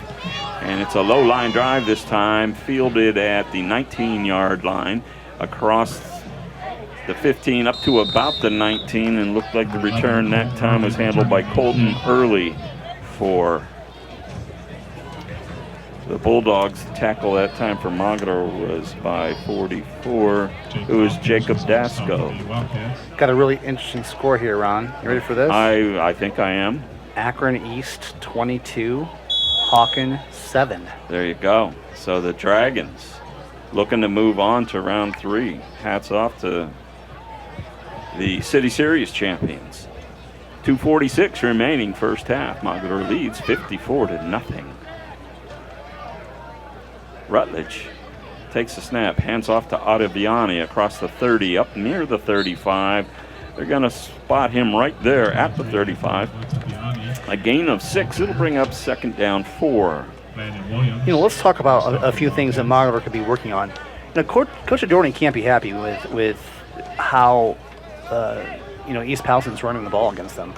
I know that the defense kind of dictates how many guys they have in the middle of the field, but right. That being said, they've been able to run the ball really, really effectively tonight. So second down 4. Rutledge standing on his own 30, hands off to Ottaviani across the 35 up to about 37. He'll be about a yard short of a first down and bring up third down 1. If I told you that this team has over 100 yards rushing in the first half, I can't imagine you'd think that the score is 54-0. Right. Landon Williams with his, he has now 3.5 tackles here in the first half. Hand off to Ottaviani, has the first down and more up the middle. Williams again on the stop, but not before Ottaviani pushes his way up to the 45, giving the Bulldogs a first down. Dylan Benedum on the stop for the Wildcats. Another nice run. Put 3 positive plays together there. They got a minute 26 to try to get on the board here before halftime, and as we've experienced far too often this season, we'll be seeing a running clock here starting the second half. First down 10, East Palestine, ball on their own 45. 2 receivers to the near side, handoff Ottaviani, and this time he's met in the hole, and that time getting the stick was Jacob Dasco. Nice job getting into the backfield and bringing up a second down 11, so a loss of 1. Nice job by Dasco. He is a freshman as well, 6 foot, 190 pounds. Coaches love to see that when their freshmen step up in big game situations. I mean, it's not a close game, but this is playoff football for a freshman, and he's asserting himself well. Second down 11. Handoff Ottaviani. On the far side, he's hit there and spun down. Looked like one of the DBs that time. Jay Smith on the tackle for Mogadore, his second tackle of the night. Ron, is that Rutledge or May at quarterback? Is Rutledge back in? You know what? I just assumed it was Rutledge handing off. But you're right. Thank you for correcting me. Well, my point is they're starting tailbacks out. They're starting quarterbacks out. That brings us to halftime here, and it's been all Mogadore, obviously. Mogadore 54 and East Palestine nothing. We'll take this break and we'll be right back with our special halftime. If you're saving for guest. retirement approach involves the phrase, "I'll get around to it someday," Edward Jones can help. When it comes to meeting your goals, time can be on your side, and there's no better time than now to get started toward your retirement goals. Or if you're in retirement and want a second opinion, let's talk. Edward Jones financial advisor Vince Rosnack can help. Stop by or call Vince today at 234-571-9913 to set an appointment. Or stop by the office at 529 Canton Road in Ellett, across from Eastgate Plaza.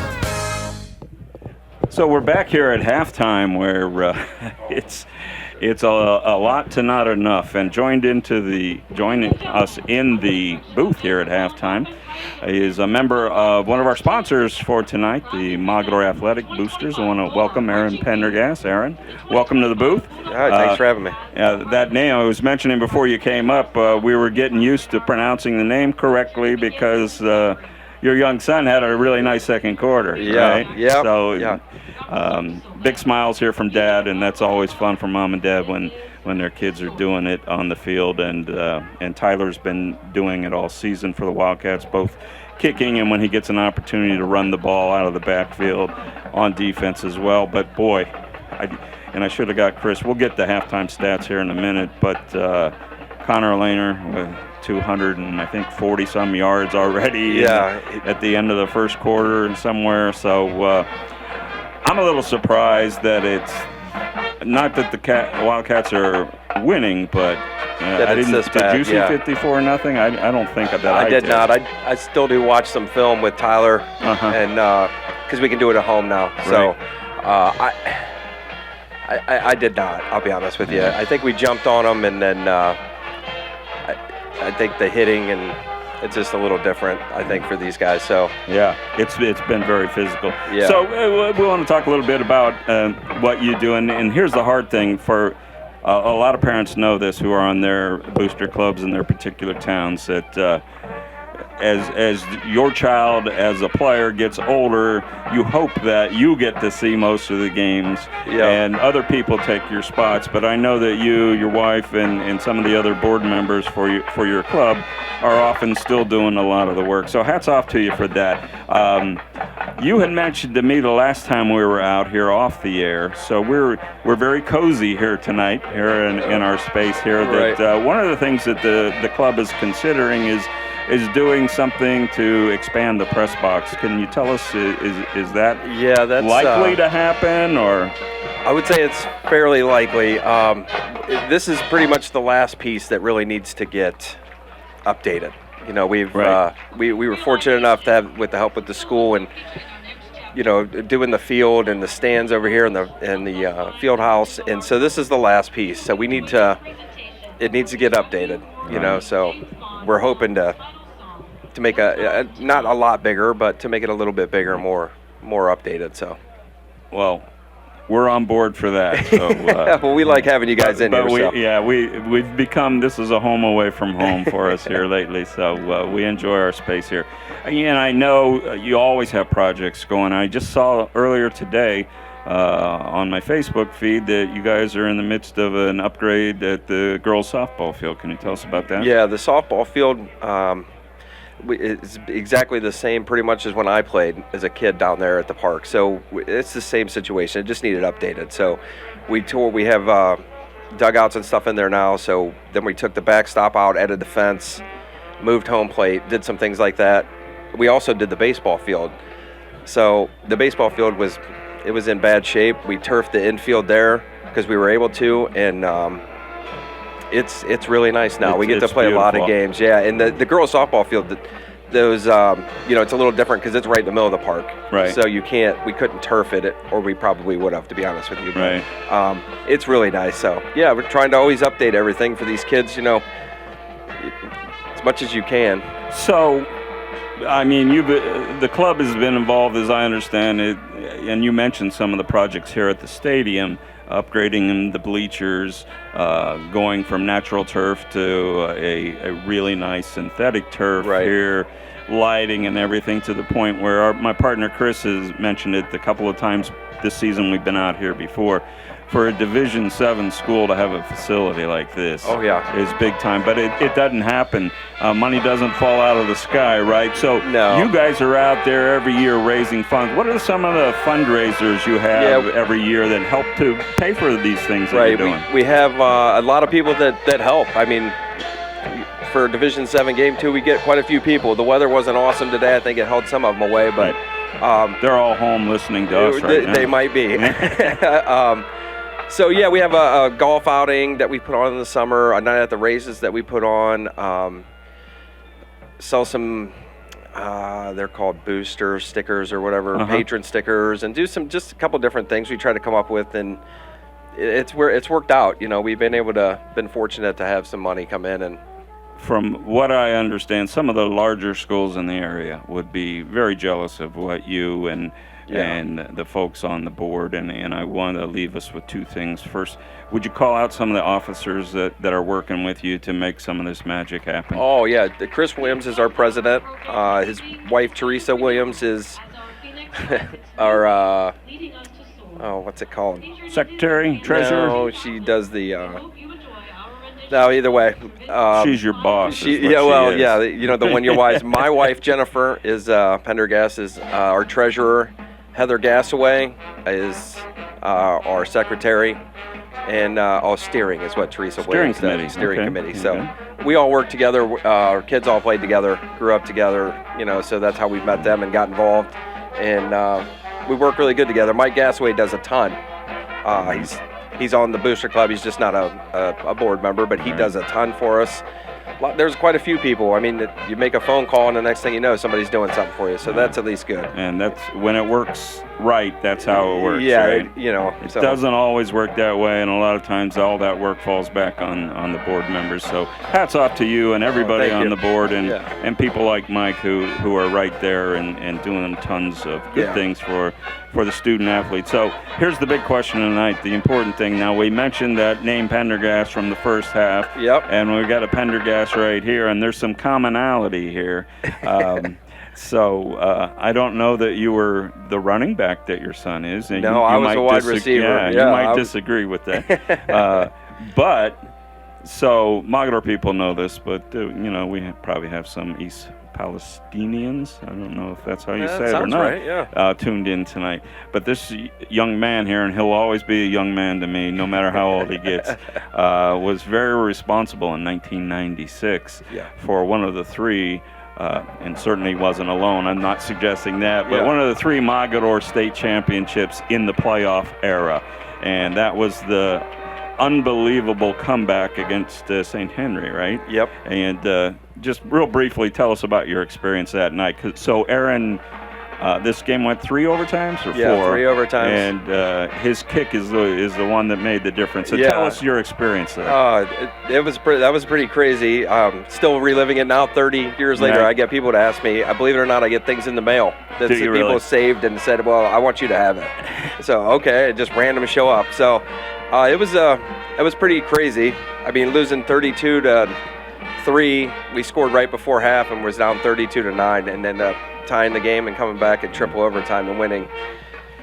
I could sit up here for hours and tell you stories, and I forgot half of them. You know, so it was a pretty cool experience, and it's something I always have. There's still a sign to this day that they put up, among many signs here in Mogadore.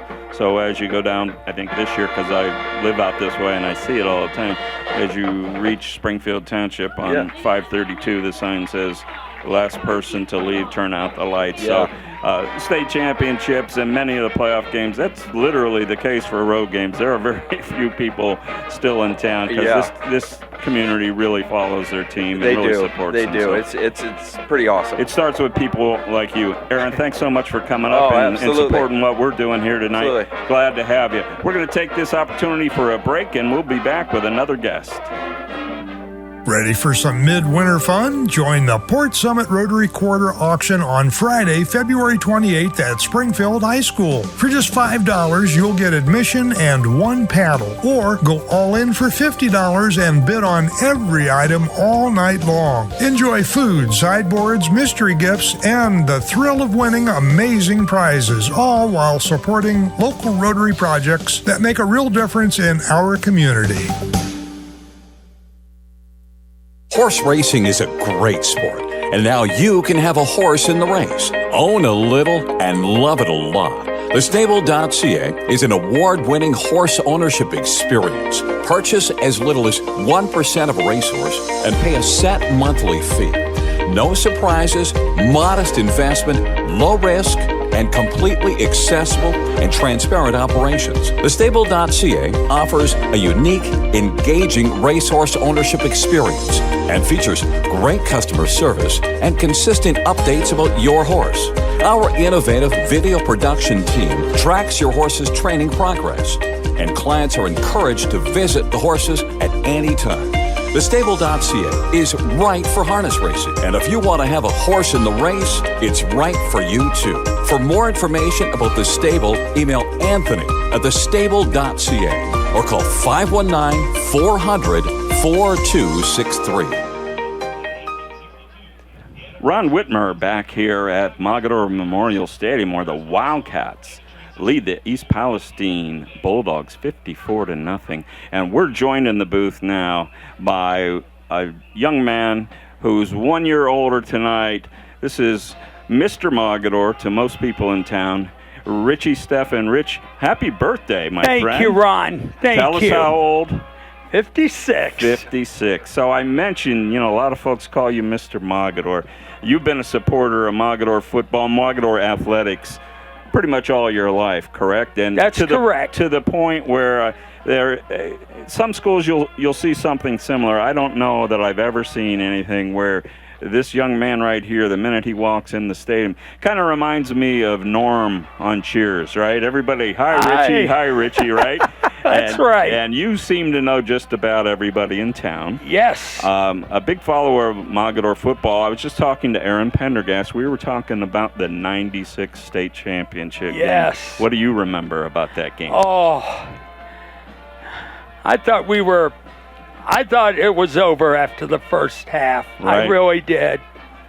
Mogador I thought it was down, all over. And yes. The score was 35-9. 35-9. And it ended up 61-58. One of the all-time overtimes. One of the all-time great championship games in the history of the state of Ohio. Yes, it was. So one of the things I've noticed here recently with football is you're always involved when the team's coming out to take the field at the beginning of the night, either holding up the banner or running through the banner. Oh, yeah. How did that start? Who first got you involved doing that? In 2000, the Modern Cheerleaders did. Yeah, and you're like their unofficial leader, right? I have. In 2000, so that's 25 years you've been doing 25 years that. I've been doing it. Well, hey, Mogador has a great tradition. They the do. Coaches, yes. the team, the fans, and what I'm going to call the super fan, Rich Steffen. Thank you. We here Thank at you. Fifth Dimension Radio wanted to go out of our way to make sure you knew how much we appreciate you and wish you a happy 56th birthday. Thank you very Rich. much, Ron. Thanks, bud. Thanks for joining us. Thank you. My pleasure. Go And Wildcats. Thank you. I knew you were going to say that before we left.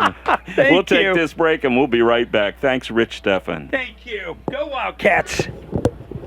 How'd I do? The Mogador Athletic Boosters proudly support all Wildcat student athletes. We gladly provide new uniforms, state-of-the-art equipment, and funding for team camps, in addition to other program needs. We invite you to follow us on Facebook and Twitter to stay abreast of meeting times, fundraisers, and other upcoming club events. Please consider attending a future Mogador Athletic Booster meeting to see how you can help to support our amazing student athletes. We wish the team success tonight and all the way down the tournament trail. Let's go Cats! So, come on in, Chris. Yeah, we're right here. We'll make room. All right. So we're back here. We want to thank our guests Aaron Pendergast and Richard Steffen, and again wish Richie Steffen a happy 56th birthday. So a few minutes here before the end of halftime, Chris, and boy, this one got away from the Bulldogs quickly. What a great night for the Wildcats, specifically in the first half. Connor Lehner racked up some huge numbers. Wow. 238 yards on 8 carries and 3 TDs, and he wasn't the only one, right? Pendergrass, 2 TDs, 52 yards for a total of 348 offensive yards for the Wildcats. That's all running. That's all rushing. running, and then a big half for Smith through the air. 104 yards passing for Smith, with another TD, and we can't forget Smith's interception. Actually, we need to say call out Thomas too. He had 2, we think, right? Maybe 2 interceptions, we believe, and a fumble recovery. So. I mean, the Wildcats are all over the field offensively, defensively, and certainly it doesn't help that they have a few injuries on that side, but that's I'm not what sure I was going to say. Missing Schnell certainly hurt the East Palestine offense to some degree, but the quarterback, Clark Rutledge, was having not a lot of difficulty taking the yards that Schnell might have had up the middle, so... but not enough and not sustained enough to put points on the board, and it was all Wildcats. That's a good point. Rutledge had 77 yards rushing the first half, another 36 yards by how do you say his name again? Ottaviani. So 113 yards rushing for him. So a pretty decent job on the ground, but they had 4 turnovers.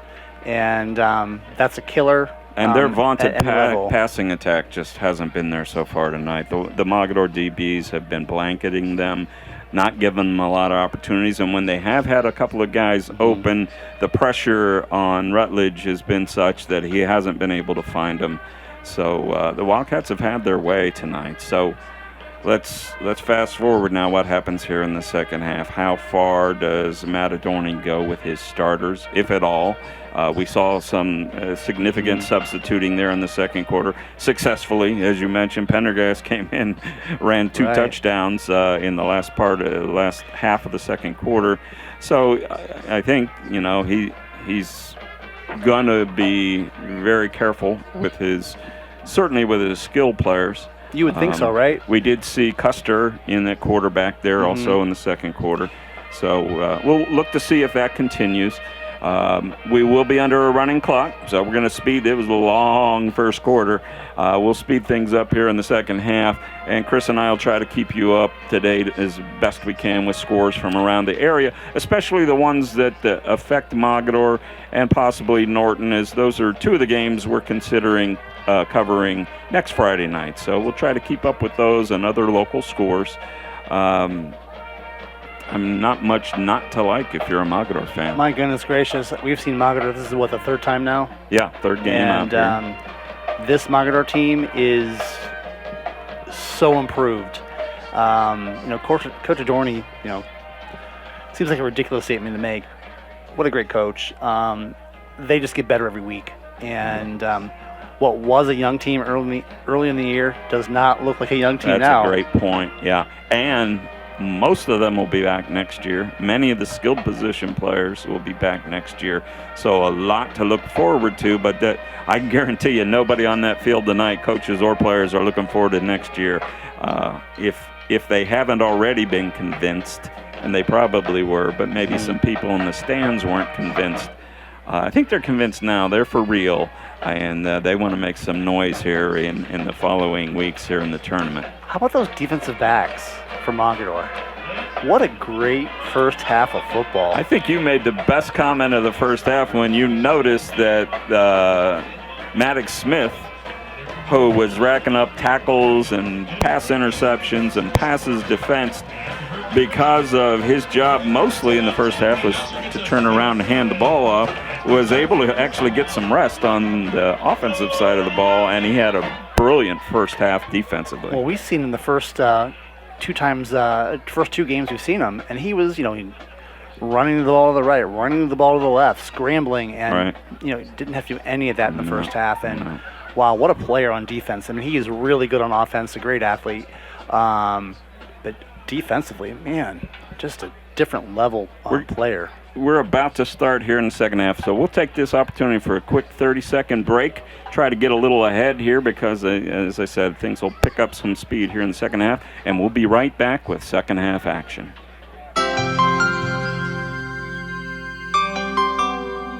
Hey, students and job seekers, your next big career play starts here. AkronWorks.com, your local job board, powered by Jobs for Ohio's graduates. Find local jobs, connect with employers, and get hired fast. It's easy, mobile-friendly, and full of opportunity.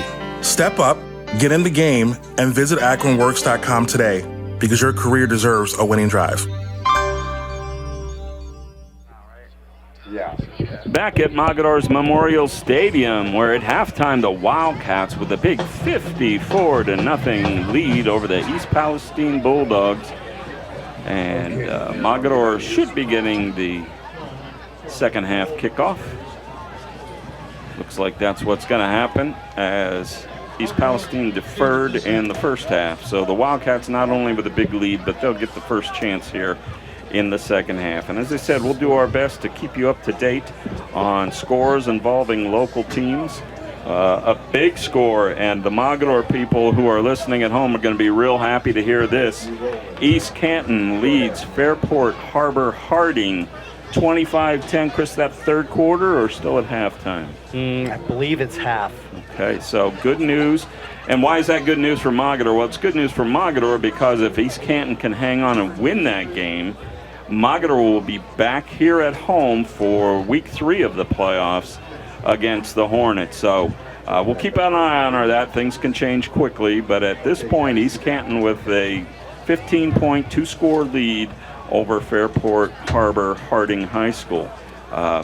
Good news for the Wildcat fans. Also, elsewhere around the area here, Massillon all over Hoover now in the, it says still second quarter. I'm going to guess that may be halftime, 49-7. Green with a 17-14 lead over Austintown Fitch. Men are putting it on Jackson, 35-6. In the third quarter, McKinley hanging on 7-0 against Medina in a bit of a surprise. And Hudson still leading Lake. This time it's updated to 14-3, Hudson over Lake. So some of the bigger schools in action. Chris had a score from the East game earlier, and they're maintaining that 22-7 lead for the East Dragons, City Series champs. So McDonald was up 14-7. McDonald's Division 7, right? Yeah, they're the number one team in this region. So they're 14-7. That's one Mogador will want to keep an eye on. Highland, no problem with Brecksville Broadview Heights, 35-0 in the third quarter. Halftime, Wadsworth up 20-0. Walsh at halftime leading Nordonia 28-15. So we're ready for the second half kickoff. The kick is end over end, coming down at the 30, taken on the near side, up across the 40 to the 45-yard line. That run back by Caleb Tompkins, the freshman, 5'7", 125. So Tompkins with a nice run back will take the ball to the 45, where the Wildcats will begin our second half. You know, I don't want to get too far ahead of ourselves, but you know, that East Canton team is coached by John Spider Miller, who has a long history of successful coaching in Stark County. That would be a great coaching matchup next week too. And for a while, East Canton and Mogador were in that league that was formed after the demise of the, actually as a part of the demise of the Portage Trail Conference when they split up. Handoff up the middle to, it looked like might have been Tompkins by Custer, the quarterback. Pick up a 3. And no, the ball carrier Brad Bartles on the stop for the Bulldogs was Caden Geyer. Geyer, another freshman, 5'9", 135. So the Wildcats they were young enough, Chris, but now they're getting the freshman guys some looks offensively, which is great to see for them. Custer, the quarterback. Under center. Handoff to Geyer, running near side across the 50. Met there and taken down by number 4, Tanner Morrow, on the tackle. He's up near the first down. Looks like they're going to mark him just short. It'll bring up third down and about a yard. Geyer with some speed to the outside there.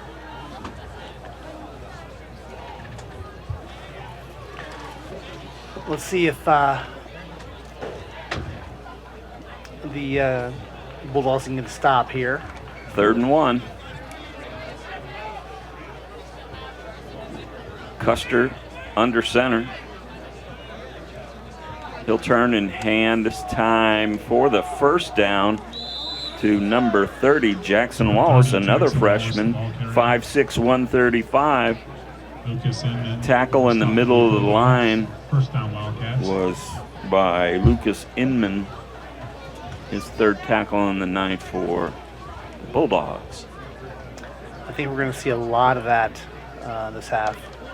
Lots of freshmen at the skill positions out there for Mogadore at this point. They have a first down 10 at the East Palestine 44-yard line. Custer with a pitch to the near side. Looks like Tompkins. He's ahead for about 3. It is Tompkins. Give him a 3-yard pickup. Brings up second down 7. Just underway here, second half. And the running clock, though, so it's 8:54 and rolling.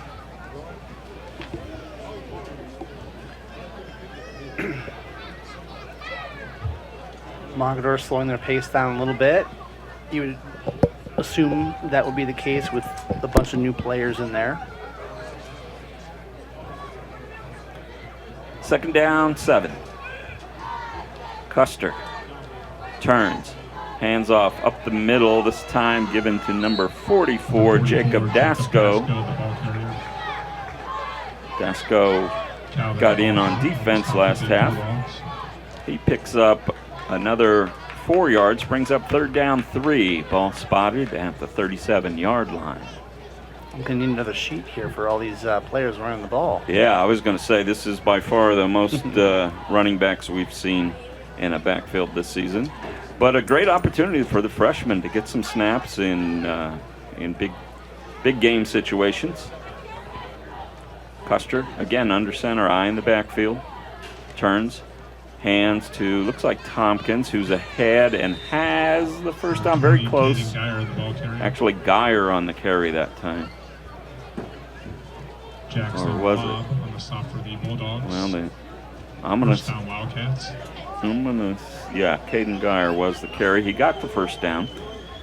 Ball at the 34-yard line. And as Chris mentioned, a little slower pace here to the second half, eating up some clock. So, Ron, I should know this by now. We've covered them enough. But so Mogadore is not in a new league next year, correct? Or are they? Well, we'll talk about that if you'll remind me right after this snap. Custer takes a snap, pitches to Geyer. Geyer is hit just beyond the line of scrimmage. Give him a gain of about 1 on the right side. It'll bring up second down and 9. So the answer to that question, Chris, is that word is floating around, but I don't believe that if it does happen, and we're talking about the formation of a new league, right, that it would happen as quick as next season. It might be 2 seasons away if it happens. You know what? There's a perfect guy next door to us here, and if I get a chance here to during a commercial break, I'll see. I think Jonah Rosenblum from the Record Courier's over here next to me, and I'll see what he knows. Second down 9. Custer turns and hands up the middle for a gain of about 4 or 5, and that's Dasco again on the carry. Colton Early on the stop for the Bulldogs. He was taken down.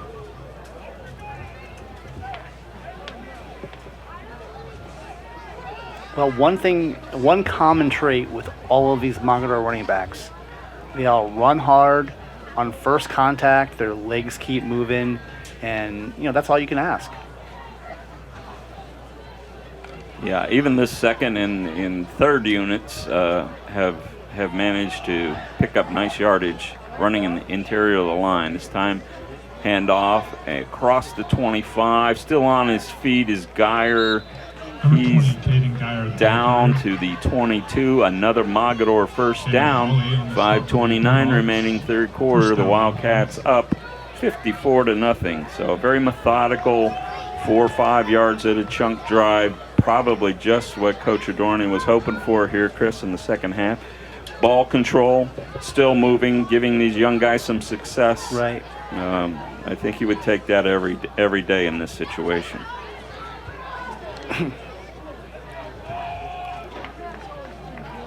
Receiver in there for Mogadore now is one that we don't have. We'll have to check on that. Hand off to Tompkins this time. He's hit, but stays on his feet to pick up a couple of yards up to the 20. 22, Caleb Tompkins, ball carrier. They'll mark him at the 21. So a gain of 2, second down 8. Stop for the Bulldogs. Kept that run alive. There was nothing there, and did the best he could to get a yard or two. And it's also great for these young guys. They're practicing now for 2 weeks. They don't have games because there's no JV or freshman team. Right. So they get some playing time, which is has to motivate them to get on out here. Second down 9. See if Custer gets a chance to pass here. Now he's going to hand it off. Met in the backfield and spun down. Is that Geyer or Tompkins? Tompkins spun down for a loss of about a yard. I'm going to set it back to the 22 where it'll bring up third down 10. Clock still running, 3:51, third quarter. Nice crowd here at Mogador tonight. Not a packed house. We had some really bad weather this afternoon. It's all cleared off nicely now. See that moon up there with no clouds covering it up. So hopefully you tuned in if you stayed home. Hand off up the middle, across the 10, the 5, and down near the goal line is Jacob Dasco. He's pulled down just short at about the 1, maybe inside the 1. So a nice big gain for Dasco. And the Wildcats have first and goal at the 1 yard line.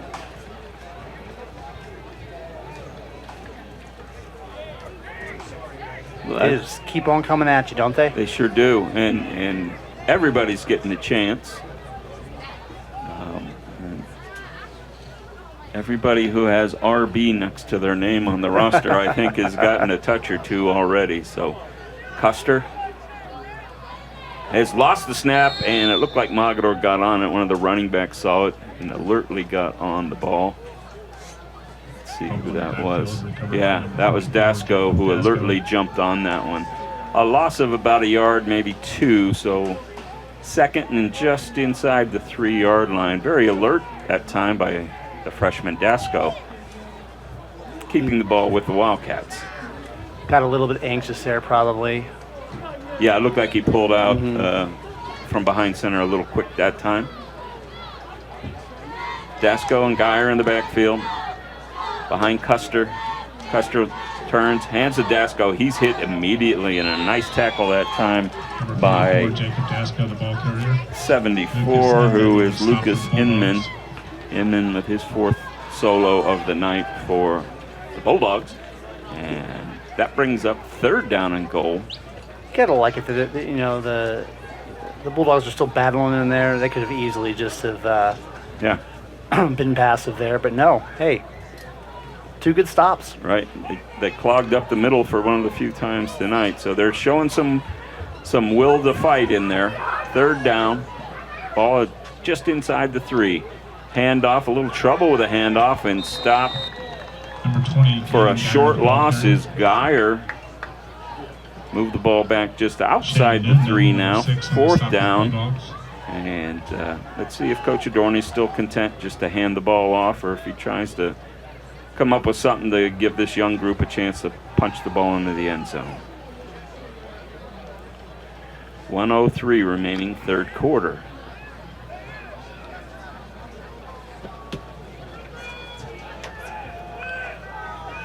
Custer this time in the shotgun. Motion to the near side. We've got early motion up front. I think it was offside, so it looked like East Palestine jumped. Nope, they're going to call it on Mogador. False start on the offense. I don't think Mogador believes it, but it is a false start. That'll move them clear back to the 8 yard line, where it's 4th down from the 8. They were in pass formation that time, so I'm going to assume they're going to try that again. Or maybe a chance. No, I don't see him out there. I was going to say for Pendergast to work on his field goals, but still got Custer out there, quarterback. In the shotgun. He drops the pass. Slant is open, but off the hands. The intended receiver was Blake Adorney. It was a little high, and he's unable to bring it down, so they'll turn the ball over on downs with 5 seconds remaining here in the third quarter. Mogador still leading 54-0 over East Palestine. So, they ran a lot of clock. They did. They gained a lot of yards, but we're not able to put it in. So, and that'll be the end of the third quarter. They've wound the clock, and there it goes. So we're going to take this quick 30-second timeout, and we'll be right back.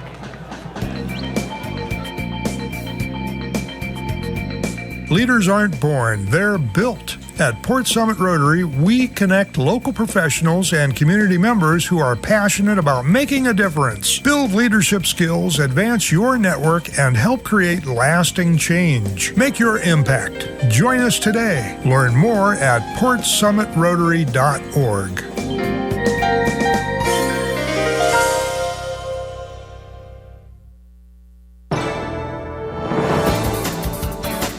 The Mogadore Athletic Boosters proudly support all Wildcat student athletes. We gladly provide new uniforms, state-of-the-art equipment, and funding for team camps, in addition to other program needs. We invite you to follow us on Facebook and Twitter to stay abreast of meeting times, fundraisers, and other upcoming club events. Please consider attending a future Mogadore Athletic Booster meeting to see how you can help to support our amazing student athletes. We wish the team success tonight and all the way down the tournament trail.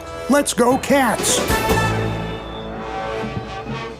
Back here at Mogadore for the start of the fourth quarter, East Palestine had a nice defensive stop, and they'll take over 1st and 10, ball at their own 8-yard line. And we will try to pick up the quarterback. The handoff is up the middle. Runner still on his feet across the 30 to the 35 to the 40 before he's pushed out of bounds in that dark spot on the far side. It looked like it was Ottaviani again. A nice pickup, clear out to the 40, give him 32 yards. They're going to spot him at the 39, so give him 31 yards. But a nice run. Nice night by that young man, right? And Chris, I think you are right. That actually is a new quarterback. That's Mason Gorby, is number 3 in a quarterback. Hands to Ottaviani up across the 40, across the 45, running hard, and he's finally taken down at the 47-yard line, just a couple of yards short of the first down. So we have identified number 17, that's Jack Senta, who is on our roster as number 64. So Senta wearing 17 tonight. He's in there defensively playing line and offensively playing receiver. Gorby, a quarterback, looking to the near side. Pass is broken up. It was right on the money, but broken up nicely that time by Jackson Wallace for the Wildcats. A nice pass defense by the Wildcats. Yeah, it was nice. You know, I wish I would have done a little bit more of that on passing downs in the first half. Got close to the first down, and now they still have a chance to pick up this first down running the ball. 3rd and 2. Gorby hands to Ottaviani. He's got room up the middle, and it looks like he got it. They're going to signal yes, first down. Ball just across the 49 gives the Bulldogs a first down, 1st and 10. Running clock here in the fourth quarter. We're at 9:52, so we are going to try to do our best to pay some bills here wherever possible. So,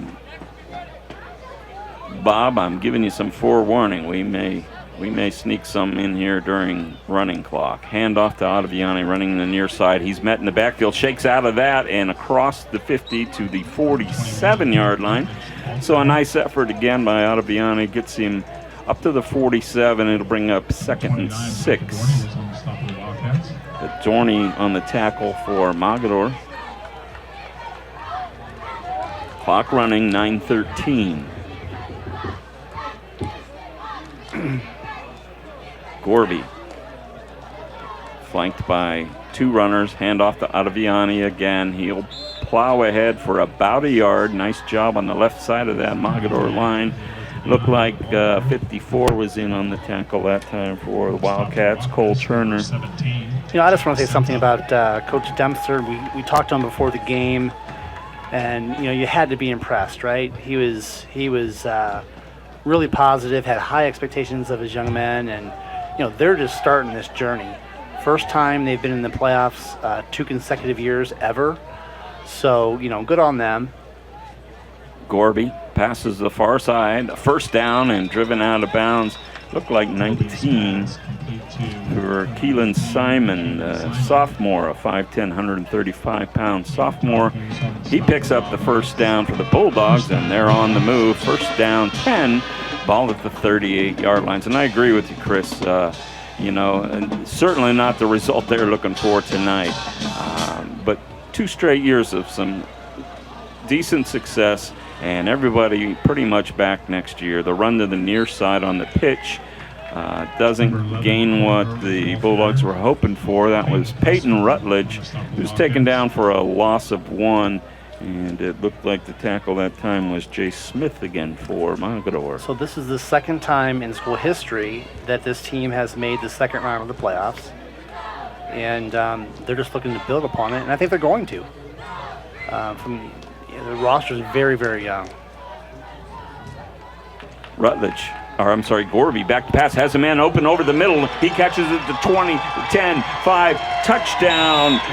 Touchdown by Braden Plum, the junior. And a nice effort of 39 yards. And for the first time tonight, East Palestine is on the board.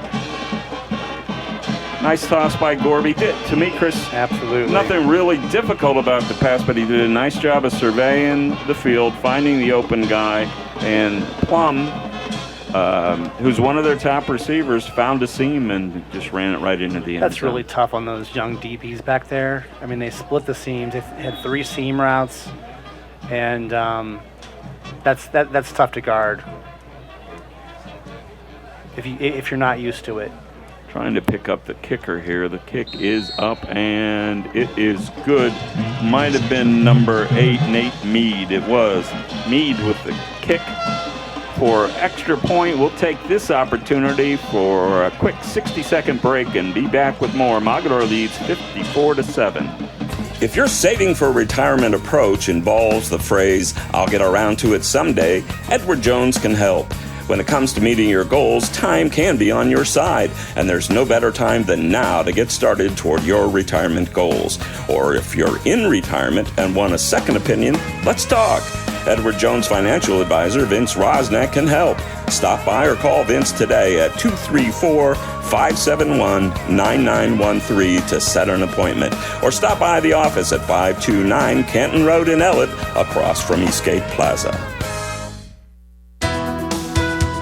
Summit County. Ready to score big in your career? Check out AkronWorks.com, your local job board powered by Jobs for Ohio's graduates. It's mobile friendly, easy to use, and full of opportunities to connect with local employers. Whether you're looking to get hired or hire talent, JOG makes it simple. Don't wait on the sidelines. Visit AkronWorks.com today and take your career to the end zone. Back at Mogador Memorial Stadium, Ron Whitmer, Chris Canova, pooch kick that time for the East Palestine Bulldogs is fielded successfully by Mogador on the far side. I'm trying to pick up who the young man was who caught that. That's a nice play, too. Took a couple steps back, made the catch. I'm assuming he was a lineman, right? I couldn't see the number. Yeah, that's what I'm trying to pick up, and they're in a little bit of a dead dark zone over there. It might have been 44, but it might have been 44. But I'm not sure. At any rate, Mogador will take over. First down 10, the 44-yard line. Custer turns, hands it off. Spun down is Geyer in the back, down for a loss of about a yard, maybe 2. Give him a yard loss. Brings up second down and 11. Nice job pursuing the ball that time for East Palestine. And looks like that tackle was by Caleb Holly for the Bulldogs. Second down and 11. And stay tuned, please, for the post-game show where I'm guessing while there were a lot of great performances, there was certainly a standout. So it'll probably be a very brief discussion between Chris and I for our player of the game. Handoff again.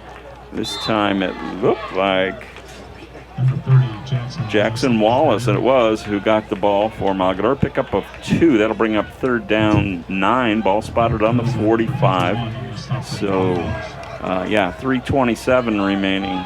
And so I have a question for you. Yeah. So, Mogadore plays a kind of a crazy schedule. Teams from all over the place, but they also play up quite a bit. There are a couple Division III teams, Division 4, Division 5 teams. Yes. I looked at East Palestine's schedule, and they were all Division 7 teams, maybe one Division 6 team, right? Yep. On their schedule. And what do you think? Do you think that makes a big difference? Just real quickly, Custer was looking to pass and didn't find anybody, pulled it down for about a 2-yard gain. Question again was playing up divisions and all year long, basically. I think it does help at this time of year. Even if the teams aren't big winning teams in their division, they're normally a little more physical, which certainly helps Mogadore, don't you think? Maybe some more at this speed, stage. A little faster. A few individual we athletes. think about the Elliott game that we were out. Elliott didn't have a big year record-wise, but they gave Mogadore everything they wanted and more. Pass completed for Mogadore up to the 40-yard line. That ball was caught by number 29, Blake Adorney. Flag down, and hey, hats off to the referees tonight, Chris. How often do you hear me say that? But this game has had, even though it's not been a flow in two directions too much, but it's had a nice flow to it. We haven't had an overabundance of flags to slow us down. But we have one here. Blindside block against Mogadore. So that'll set them back. Instead of the gain on the play, they'll now have 4th down and about 13. One would assume. Custer's still in there. So if they're not punting, they're just working on some things with this younger group. But yeah, I take your point, and I think that's right, Chris. Where it hurt them this year, I believe, Custer pitches to the near side. And that ball is taken by Geyer. He's got up near the first down. Give him the first down at the 45. Geyer with about a 14-yard gain, and Mogadore has the first down. Those games down the stretch against some of the smaller schools with poor records, and that's not a good combination, right? When you're trying to get points at the end. But earlier in the season, you're right, they had some bigger schools, and with the clock down under a minute, Mogadore is ready to take a knee here and knee this thing out. They're going to let the play clock run down another 14 seconds before they take a snap. Or are they? No, they're going to take that snap. Custer takes a knee for the and that's it. That will do it. 30 seconds are going to run off the clock, and just like that, we're done. We're done on the field, but we're never done. We're going to take a look at the scoreboard. Let's do that right now, Chris. Well, we'll take this quick break. We'll come back and announce the player of the game and then take a look at the scoreboard. So our Cambria Bistro post-game report is coming up right after this message. The Mogadore Athletic Boosters proudly support all Wildcat student athletes. We gladly provide new uniforms, state-of-the-art equipment, and funding for team camps, in addition to other program needs. We invite you to follow us on Facebook and Twitter to stay abreast of meeting times, fundraisers, and other upcoming club events. Please consider attending a future Mogadore Athletic Booster meeting to see how you can help to support our amazing student athletes. We wish the team success tonight and all the way down the tournament trail. Let's go, Cats! So back here at Mogadore Memorial Stadium, where the final score is Mogadore 54, East Palestine 7. Ron Whitmer, Chris Canova, Fifth Dimension Radio. Chris, our Fifth Dimension Radio Cambria Bistro screen print original player of the game is not a big surprise. It is Connor Lehner, number 25, 8 carries, 238 yards, 3 TDs, and he played 2.5 quarters. Yeah, and most of those yards came in the first quarter. I remember your one comment was he had a 9-yard run. You said, boy, that's going to kill his yards per carry average, which was true. He had a 73, a 78, No, I'm sorry. He had a 69, a 74, a 47-yard rush. I mean, he just couldn't be stopped tonight. Yeah. So, I mean, all over the place. And, honestly, let's talk about defensively real quick. Maddox Smith everywhere, whether it was, defending the pass, making the big hit, and he had plenty of big hits. Yeah. But Kate Thompson as well. Wow, what a night for that young man. A couple interceptions, fumble recovery. He was all over the field. The D-backs for Mogadore Wildcats were just phenomenal tonight. And Coach Adorney had these young guys ready to go, and they were revved up. Maybe they were just anxious because they haven't played for 2 weeks. Yeah. Well, they were obviously, it's very much an understatement, the better team tonight. And to your point on Maddox Smith, I had him in the first quarter alone with 3 tackles, a pass interception, and 2 passes defended. Not a bad night on the defensive side of the ball. And we'll get to a few more of their statistics and a look around the area score-wise right after these messages. Curious about Rotary? Come see what we're all about. Port Summit Rotary meets with a mix of fun, friendship, and service. You'll find welcoming people, meaningful projects, and maybe even your new passion. Your first lunch is on us. Visit portsummitrotary.org and then stop in. We'd love to see you.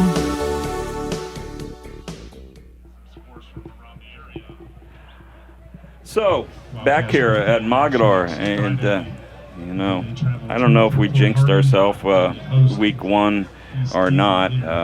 Maybe it's all your fault because we had the only game Chris wasn't with us this year was week 1 from Springfield when we had a game that went right down to the wire.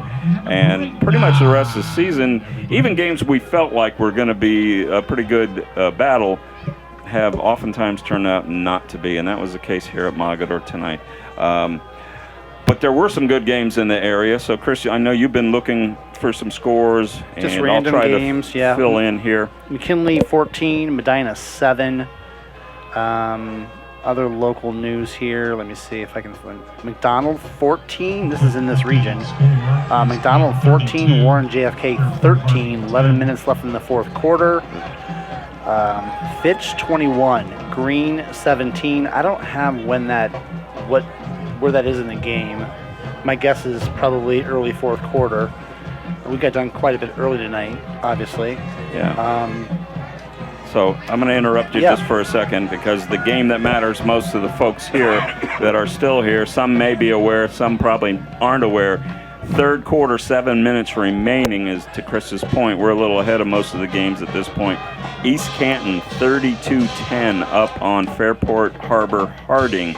So it's starting to look like there's a pretty good chance we're going to be back in our home away from home here next week from Mogadore, which will be great. So we'll see what happens there. We're certainly not rooting against Fairport, but I know the folks below us here are. That was for the lack of drive that we'd have to make to Mogadore versus Fairport Harding. There was some selfishness in it, and I know Mr. Felmley over here is all in favor. If he's got to put in another week, he wants it to be as short a drive as possible. So got Walsh he's in agreement. I'm sorry. Go ahead. Walsh 42, Nordonia 15. That game opened up. Massillon 56, Hoover 7. Let me see here what we got. Last score I had was 28-14 West Branch over Norton, but that was a while ago. Hudson leading Lake in the fourth quarter, 14-5. So there, and I don't know if you can pick this up in the background off of our mics.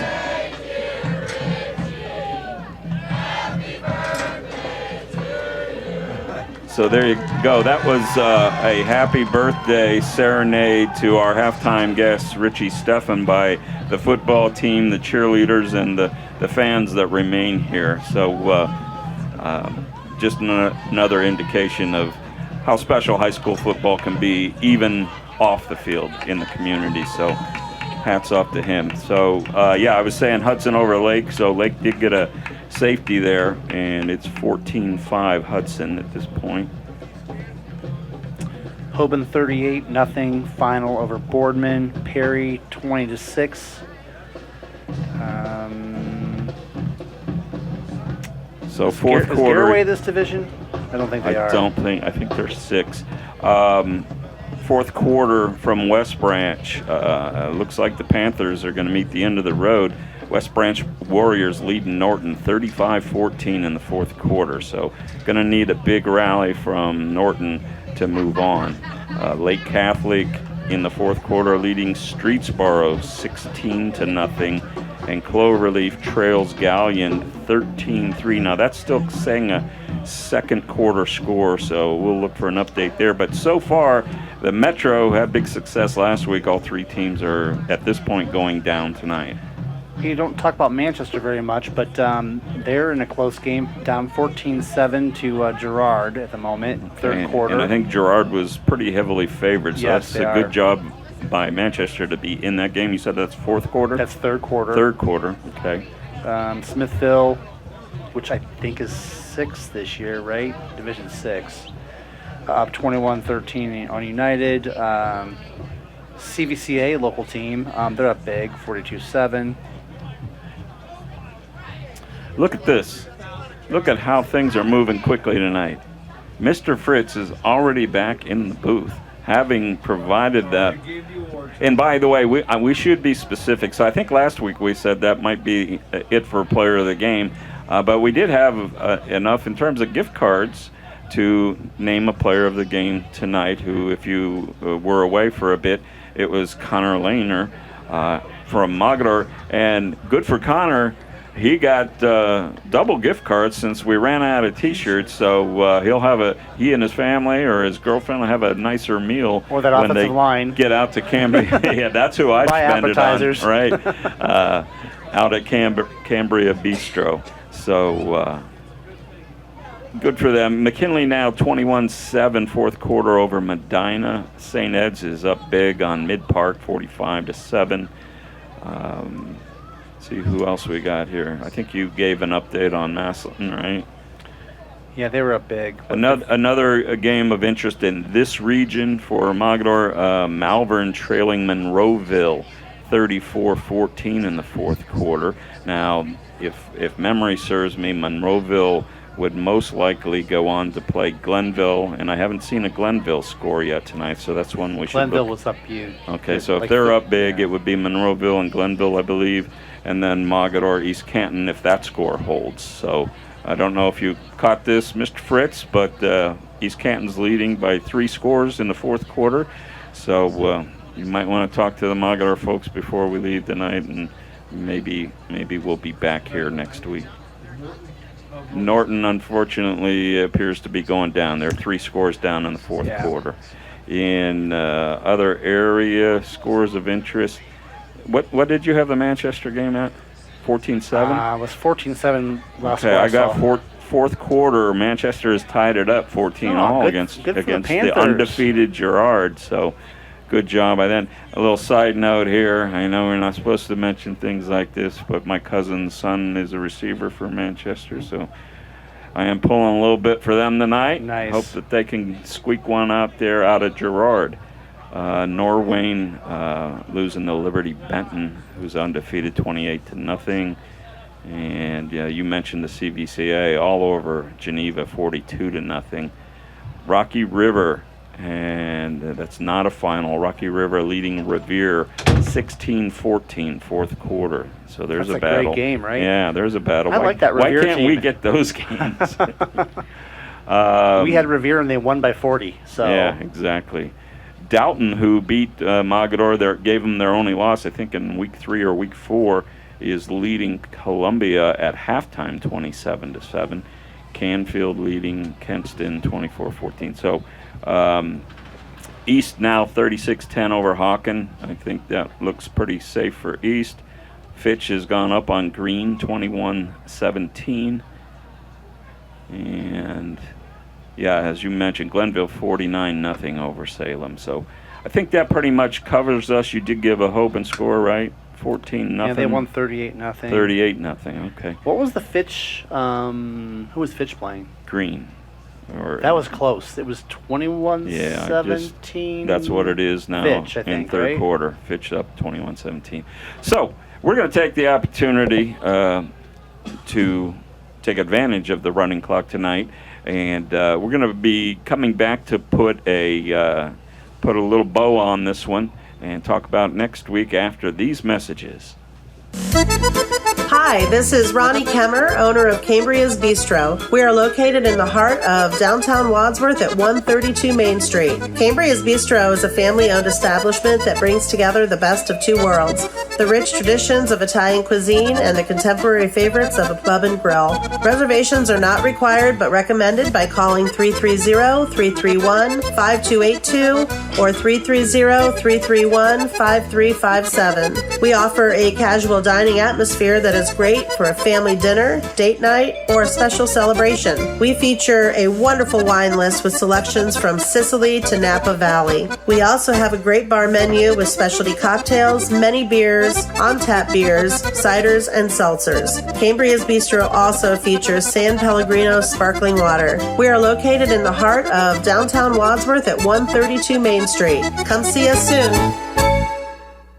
Horse racing is a great sport, and now you can have a horse in the race. Own a little and love it a lot. TheStable.ca is an award-winning horse ownership experience. Purchase as little as 1% of a racehorse and pay a set monthly fee. No surprises, modest investment, low risk, and completely accessible and transparent operations. TheStable.ca offers a unique, engaging racehorse ownership experience and features great customer service and consistent updates about your horse. Our innovative video production team tracks your horse's training progress, and clients are encouraged to visit the horses at any time.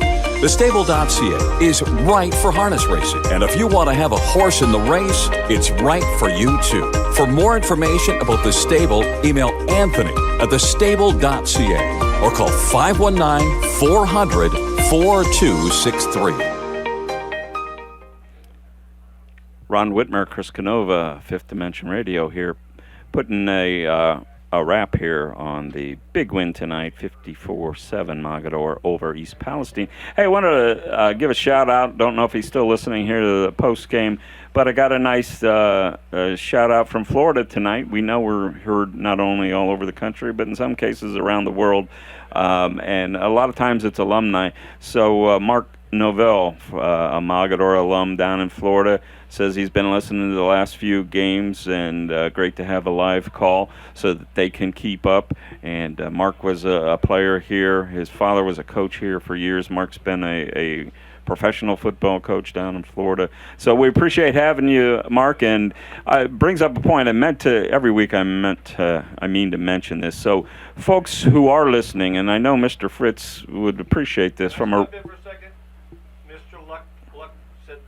Okay, great, and I'll get to that in just a second. Folks from around the country, if you want, first of all, if you want to shout out and we see your message, we'll be happy to do that. But if you want to shoot us either a text or a Facebook Messenger message, and we see it, we'll be happy to let folks know that you're listening in. So if you didn't catch it there right before that, Bob Fritz, our owner, did have a quick conversation with the athletic director here at Mogadore, Steve Lutz, who has said, please, I don't know if he said please, but he's happy to have us back next week, so we can announce that we will be back here for round 3 of the playoffs, which would be the regional semifinals next week here at Mogadore Memorial Stadium. And well, we're announcing that a little premature, but the score is East Canton 32, Harding 16 in the fourth quarter. If that holds, and it's a big if, but if it holds, that's what will happen. We'll be back here next week. If it doesn't, that'll be another discussion, and keep your eye on the Fifth Dimension Facebook page to see an announcement of where we might be next week. So, Chris, any other big scores that we need to squeeze in here before we get out? I think we covered them. Norton's going down tonight. We don't have anything else in the green game that we cover. We covered the green team this year. So I think we're good for the moment. Most local teams are playing well, and they got some big wins tonight. So, happy to see that. Hopefully Revere can pull that one out against Rocky River. Yeah, absolutely. So a good opportunity when you mention that. And a few of the teams that we've covered this year still in it. When you get to week 3, and I did the math, and it's already outside of my head, but I think in each division we'll be down next week to either 32 teams, and then after that we'll be down to the final 16, right? So it's narrowing down to fewer and fewer teams still playing football at this time of year, which means the competition is getting better and better, and I know that I can speak for Chris. We're having a ball. We'll have even a better time when the games get closer. But we've seen some good football, at least on one side of the ball, quite a bit here as we've gone down to the end of the season, the first couple of weeks here in the playoffs. So keep an eye on the scoreboard, and if you get a chance and you can look up that East Canton score, if they hold on and win, we will be back here at Mogadore next Friday. If not, keep an eye on Facebook, and we'll let you know where we're going to be. We've had a ball all season, and I think our record is still intact. Yeah, it rained all day, and it was misty when we got here, but by kickoff, I think every raindrop was out of here, so that's 12 straight. We'll go for 13 This has never been said week. before. We're good luck. That's a true statement right there. How about that? We are good luck. Hey, I want to thank again our team here, especially our owner, Bob Fritz, for all the hard work he does in arranging it, making it possible for us to get on the air. Bob Felmley, he does it all. I mean, if you don't know, he's the voice on many of our ads, and he's one of those guys you wish you had that voice, if you're into doing voiceover work. So and keeps Chris and I on our toes, and kicks me when I forget we still have 3 spots to run at the end of the game, and all kinds of things like that. So we were fortunate enough to have Roger McLean back with us this week. They like him at Mogadore. Apparently not so much at Norton last week. No, I tease. We had a limited space in the press box, and so much more space here tonight, and we'll just smile at that one. But we're glad to have Roger with us. So, Chris, final thoughts? I love those Wildcats tonight. How about those Wildcats? Absolutely. Had a great time here tonight. We expect to have another good one next week, most likely Mogadore against East Canton. So we hope you'll find us regardless of where we're at next week. It'll be airtime 6:45, game time 7 o'clock as we hit round 3 of the OHSAA High School State Football Playoffs. For Chris Canova, I'm Ron Whitmer. Thanks for joining us, and we'll see you next week.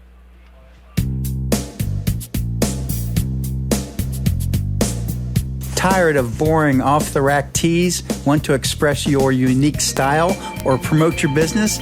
How about create an unforgettable memory? Call us at Screen Print Original, 330-414-1635, 330-414-1635. We bring ideas to life. We offer high-quality DTF transfers on a variety of apparel, ensuring vibrant colors and lasting designs, from custom creations to bulk orders, all for you. If you have an idea, give us a call at 330-414-1635, 330-414-1635. You can also drop us a line at screenprintoriginal@gmail.com. We look forward to serving you.